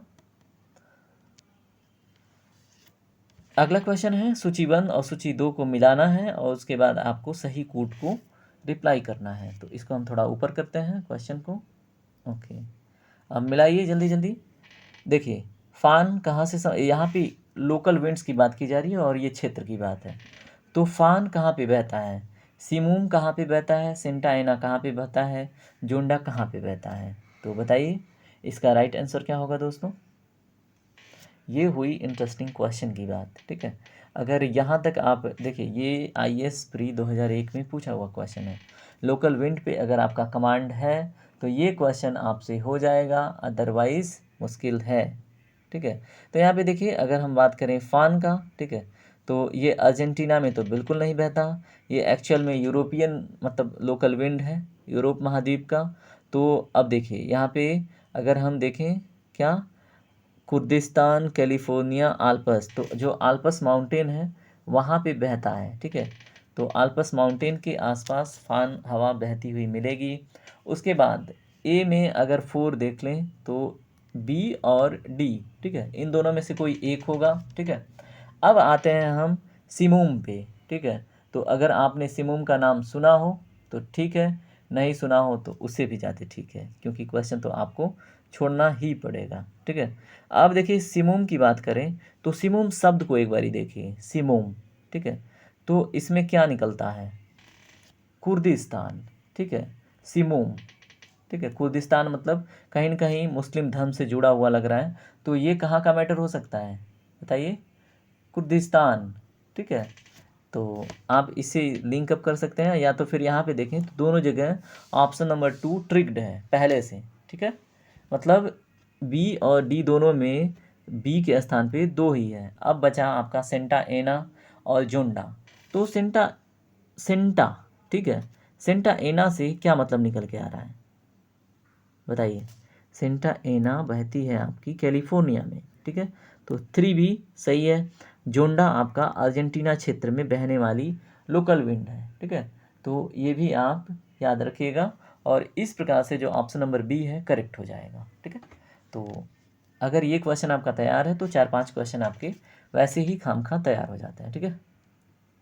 अब इसमें 83 नंबर के क्वेश्चन को देखिए ध्यान से। आपको सही मिलान नहीं है वो देखना है। देखिए अभी देखा हमने फान आल्प्स माउंटेन्स में करेक्ट है। बोरा, देखिए बोरा विंड कहाँ पे बहती है? बोरा क्या पोलैंड में बहती है? बताइए बताइए बताइए, बोरा कहाँ का हवा है? उसके बाद अगर मिस्टल की बात करें तो मिस्टल राइन घाटी में बहती है। राइन घाटी तो जर्मनी में है, तो क्या मिस्टर राइन घाटी में बहती है? खमसीन मिस्र में बहती है, ये तो सबको पता होता है, ठीक है। तो ये तो मिलान सही है, ठीक है। और फान और ये दोनों तो सही मिलान है। बोरा पोलैंड में, हाँ बोरा पोलैंड में बहती है, लेकिन मिस्टल कहाँ पे बहती है? फ्रांस से, ठीक है, आके ये इटली के साइड में स्ट्राइक करती है। तो इसमें जो मिस्टल राइन घाटी ऑप्शन है ये इनकरेक्ट होगा, यानी कि इस क्वेश्चन के लिए सही जवाब ऑप्शन नंबर सी होगा, ठीक है।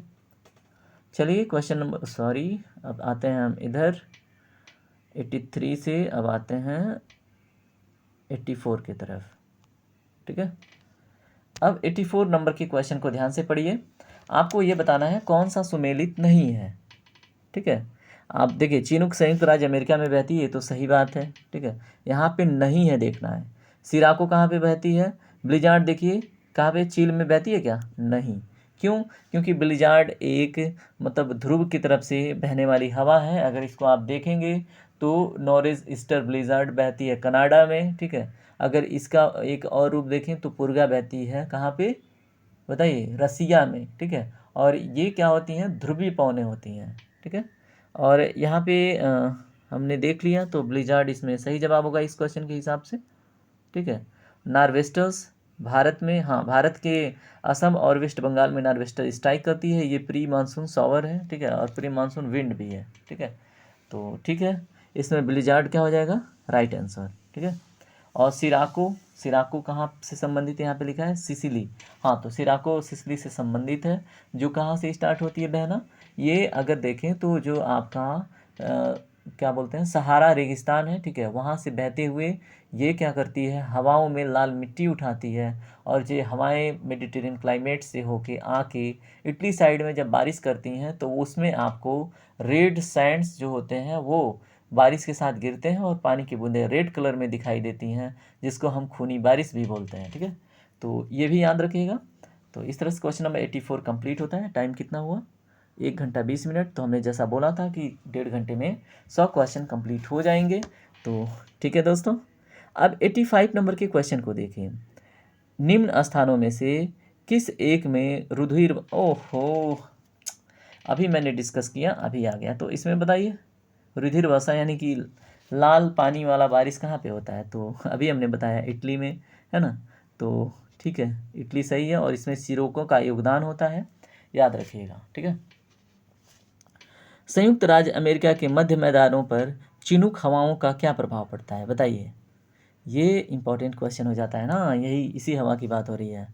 तो जाड़े का तापमान बढ़ जाता है, गर्मी का तापमान कम हो जाता है, समान तापमान रहता है और तापमान पर कोई असर नहीं पड़ता। तो इसमें राइट आंसर होगा, जाड़े का तापमान थोड़ा सा बढ़ जाता है, और इनको चिनूक को आइस ईटर भी बोलते हैं, ठीक है। जब ये हवाएं, ठीक है, किधर से, रॉकीज से, रॉकी जो माउंटेन है उसके ऊपरी हिस्से से जब निचले हिस्से, मतलब अगर देखें हम, अगर ये क्या है आपका, एक बारी ध्यान से देखिएगा, ठीक है, थोड़ा सा हम देखते चलते हैं। तो अगर ये क्या है, ये हमारा मैक्सिको है, ये अमेरिका है, ठीक है, और ये हमारा रॉकी माउंटेन है। तो इधर से जब चिनूक गिरती है ना, तो इस मैदान में जो आइस होता है, ठीक है, तो ठंडी के दिनों में तो उसको सुखा देती है, तो इसलिए इसको आइस ईटर भी बोलते हैं, किसको, चिनूक को, ठीक है। तो ठीक है, अब अगला क्वेश्चन देखिए क्या है। हाँ, थोड़ा सा ऊपर करते हैं। ओके, 87 नंबर के क्वेश्चन को देखिए। पृथ्वी तल के नीचे के पिघले हुए चट्टान को क्या कहा जाता है, ए है बेसाल्ट, बी है लैकोलिथ, सी है लावा, डी है मैग्मा। तो इसमें राइट आंसर होगा दोस्तों मैग्मा, ठीक है। तो पिघली हुई चट्टान जो पृथ्वी के भीतर है, ये मैग्मा जमती है, तो क्या बनाती है, लैकोलिथ, पैकोलिथ, फैकोलिथ, बैकोलिथ, ठीक है। और जो ज्वालामुखी से बाहर निकल जाता है मटेरियल, मैग्मा वाला हिस्सा, उसको हम लावा बोल देते हैं, ठीक है। चलिए अगला क्वेश्चन देखिए। सुनामी नाम किसे दिया जाता है, ए है भूकंप को, बी है चक्रवात को, सी है ज्वारीय तरंगों को, डी है समुद्र के नीचे की तरंगों को। तो सुनामी नाम किसे दिया जाता है, जो समुद्र के नीचे जो तरंगे चलती हैं और जिनके प्रभाव में क्या होता है, सुनामी आता है, तो वो होता है क्या, समुद्र के नीचे की तरंगे। क्वेश्चन नंबर 89 देखिए। भूकंप का कारण है, क्या कारण है, अनाच्छादन, विवर्तनिकी, भू परिभ्रमण, सी डी है भूघूर्णन। तो इसमें सही जवाब होगा क्या है, प्लेट टेक्टोनिक्स यानी कि विवर्तनिकी, ठीक है। तो भूकंप का कारण क्या होता है, जब क्या होता है, प्लेटें क्या करती हैं, आपस में मर्ज करती हैं, ठीक है। तो यहाँ पे ज्वालामुखी विस्फोट की संभावना बनती है और अर्थक्वेक की संभावना बनती है, ठीक है। और या फिर जब दो प्लेटें टूटती हैं और अलग होती हैं तो भी यहाँ पे हल्का फुल्का ज्वालामुखी का प्रभाव माइल्ड स्टेज में, यानी कि मतलब बहुत ही कम प्रभाव वाला यहाँ पे ज्वालामुखी इरप्ट होता है, और जिसकी वजह से वेव्स भी निकलती हैं नीचे चट्टानों में क्रैकिंग की वजह से, तो भी यहाँ पे भूकंप आती रहती है छोटी छोटी, ठीक है। तो याद रखिएगा कैसे होता है, क्या होता है। क्वेश्चन नंबर 90 देखिए दोस्तों। विश्व की 80% जो एक्टिव मतलब ज्वालामुखी की बात करें, वल्केनो की, तो इन किन पेटियों में पाई जाती हैं, ठीक है।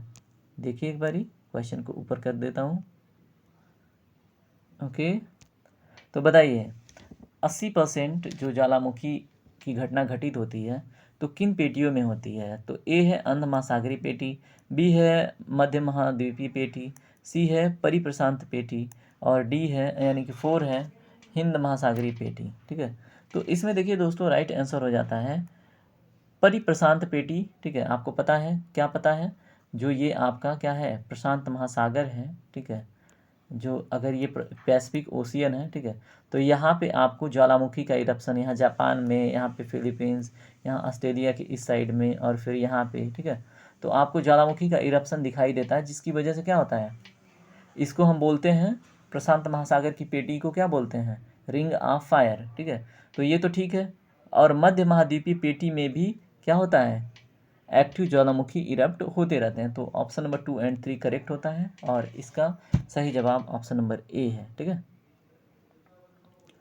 अब देखते हैं हम अगला क्वेश्चन, क्वेश्चन नंबर 91, ठीक है। Wait a while.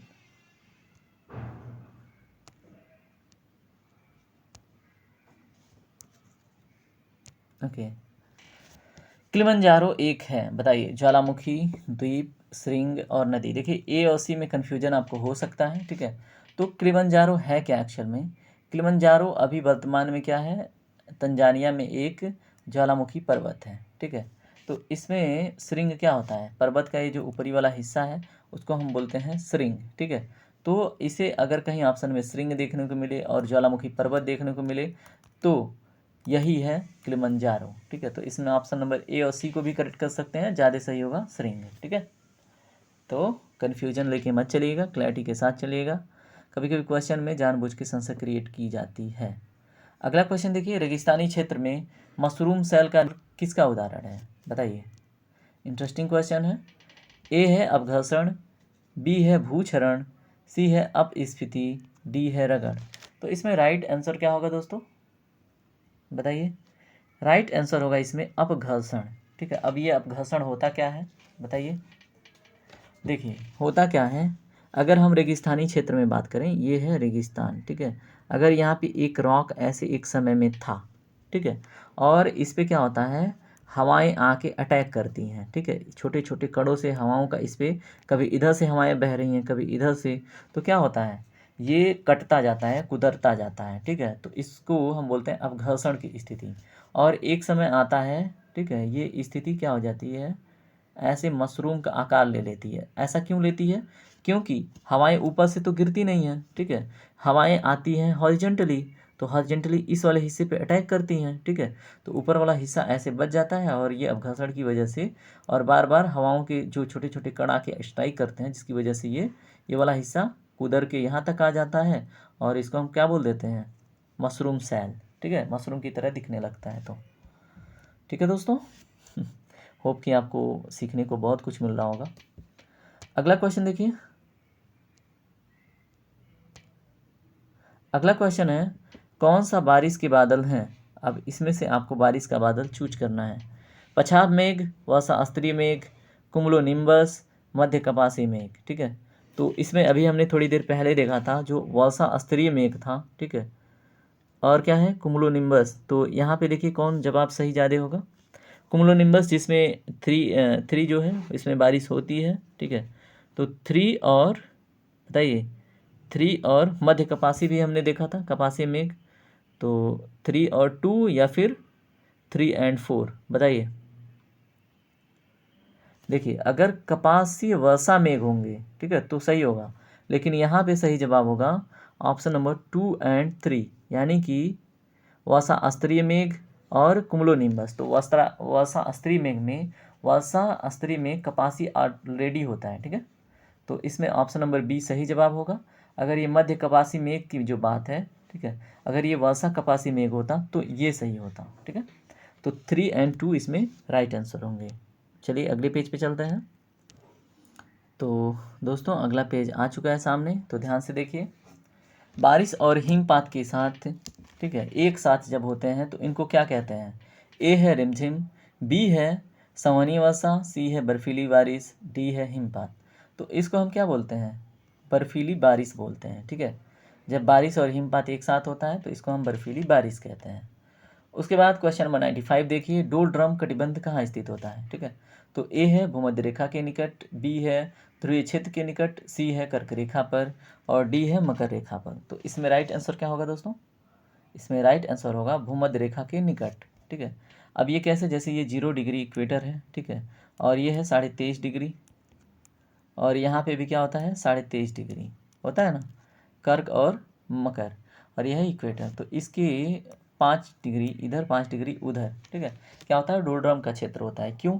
जब ये पृथ्वी क्या होती है, ऐसे वेस्ट टू ईस्ट जब रोटेट होती है, ठीक है, पश्चिम से पूर्व की ओर जब नाचती है, तो जो इक्वेटर वाला हिस्सा है ना, तो हवाओं का प्रभाव या जो छद्मबल का प्रभाव है इक्वेटर पे नहीं पड़ता, ठीक है।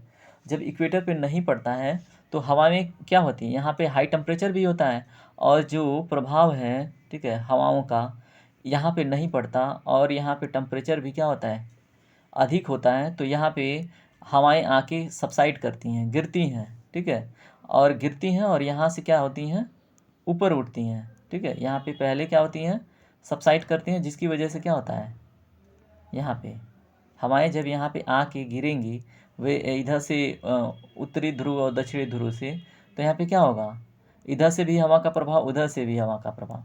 तो एक इंसान अगर है तो वो मतलब कोई बड़ी वस्तु है तो वो हिलने जैसी स्थिति होगी, तो उसको हम डोलड्रम बोल देते हैं, ठीक है। तो ये क्लैरिटी होनी चाहिए। अब यहाँ पे देखिए एल नीनो प्रकट होता है, कहाँ पे होता है, इसका साइक्लिक पीरियड 3 to 4 ईयर्स या फिर कभी कभी 7 ईयर्स भी होता है। तो ये कहाँ पे होता है, तो अटलांटिक महासागर के ऊपर, हिंद महासागर के ऊपर, प्रशांत महासागर के ऊपर या फिर भूमध्य सागर के ऊपर। तो इसमें राइट आंसर होगा प्रशांत महासागर के ऊपर। एल नीनो का इफेक्ट मैंने डिटेल में डिस्कस किया है, आप जियोग्राफी वाले सेक्शन से जाके एल नीनो का प्रभाव देख सकते हैं, ठीक है। चलिए अगला क्वेश्चन 97 नंबर का क्वेश्चन देखिए, निम्न में से किसके द्वारा सूर्यतापन का एक भाग सोख लिया जाता है और पृथ्वी की विकृत ऊष्मा का संरक्षण भी किया जाता है। तो बताइए, ए है ऑक्सीजन, बी है नाइट्रोजन, सी है जलवाष्प, डी है कार्बन डाइऑक्साइड। तो इसमें राइट आंसर होगा वाटर वेपर, जिसको हम बोलते हैं जलवाष्प, ठीक है दोस्तों। होप कि आपने अभी तक बहुत इंजॉय होगा सेशन को फीडबैक जरूर दीजिएगा, है ना, हमसे जुड़िए और चैनल को शेयर सब्सक्राइब जरूर कीजिए, ठीक है। ओलावृष्टि का कारण क्या है, बताइए। ए है द्रवण, बी है संवहन, सी है ऊर्ध्वपातन, डी है हिमानीकरण। तो इसमें अगर हम देखें ओलावृष्टि का जो प्रमुख कारण है वो है क्या, हिमनीकरण, ठीक है। ऊर्ध्वपातन में क्या होता है, कोई भी मतलब डायरेक्ट गैस से सॉलिड में कन्वर्ट हो जाना ऊर्ध्वपातन की घटना कहलाती है, या फिर गैस से डायरेक्ट क्या हो जाना, या लिक्विड से डायरेक्ट सॉलिड में, तो ऊर्ध्वपातन घटना कहते हैं। ओलावृष्टि के लिए हिमनीकरण का होना जरूरी है। ओलावृष्टि में क्या होते हैं, छोटे छोटे जो आइस होते हैं वो बड़ा स्ट्रक्चर बनाते हैं, जिसको हम हिमनीकरण बोलते हैं, ठीक है। अगला क्वेश्चन देखिए, चक्रवात कब होता है या फिर चक्रवात की घटना कब आती है। ए है जब चारों ओर निम्न दाब होता है, बी है जब केंद्र में उच्च दाब और चारों ओर निम्न दाब होता है, सी है जब केंद्र में निम्न दाब और चारों ओर उच्च दाब होता है, डी है जब केंद्र का दाब और चारों ओर का दाब बराबर होता है। तो इसमें देखिए जब केंद्र में निम्न दाब और चारों ओर उच्च दाब हो, ठीक है, तो ऐसी घटना में चक्रवात उत्पन्न होता है, ठीक है। तो इसमें ऑप्शन नंबर सी सही जवाब होगा। अब देखिए डोलड्रम दबाव क्षेत्र अभी हमने बताया था कि किन अक्षांशों के बीच में, तो हमने इसमें जवाब दे दिया था। तो आप जवाब इसका कमेंट सेक्शन में बताइएगा कि जो डोलड्रम का दबाव क्षेत्र है वो किन दो अक्षांशों के बीच में फैला हुआ है, ठीक है। डोलड्रम 0 डिग्री के आसपास होता है, ये बताया था हमने। तो दोस्तों आज का सेशन यहीं पे कंप्लीट होता है। होप कि आपने बहुत सारे क्वेश्चन सीखे होंगे, राइट। अगर देखिए आपको ये सेशन पसंद आया है तो फीडबैक ज़रूर दीजिएगा, और क्या जाता है लाइक से सब्सक्राइब में, है ना। और दोस्तों से भी बोलिए कि भाई ये 100 क्वेश्चन कम से कम देख ले, बहुत इंपॉर्टेंट क्वेश्चन है ना, तो एग्ज़ाम में पूछे जा सकते हैं, तो ठीक है। और धन्यवाद, आप लोग यहाँ तक बने रहे और 1.5 घंटे में हमने इस सेशन को कंप्लीट किया है। तो बाय बाय दोस्तों, ख्याल रखिए, पढ़ते रहिए। Thank you very much.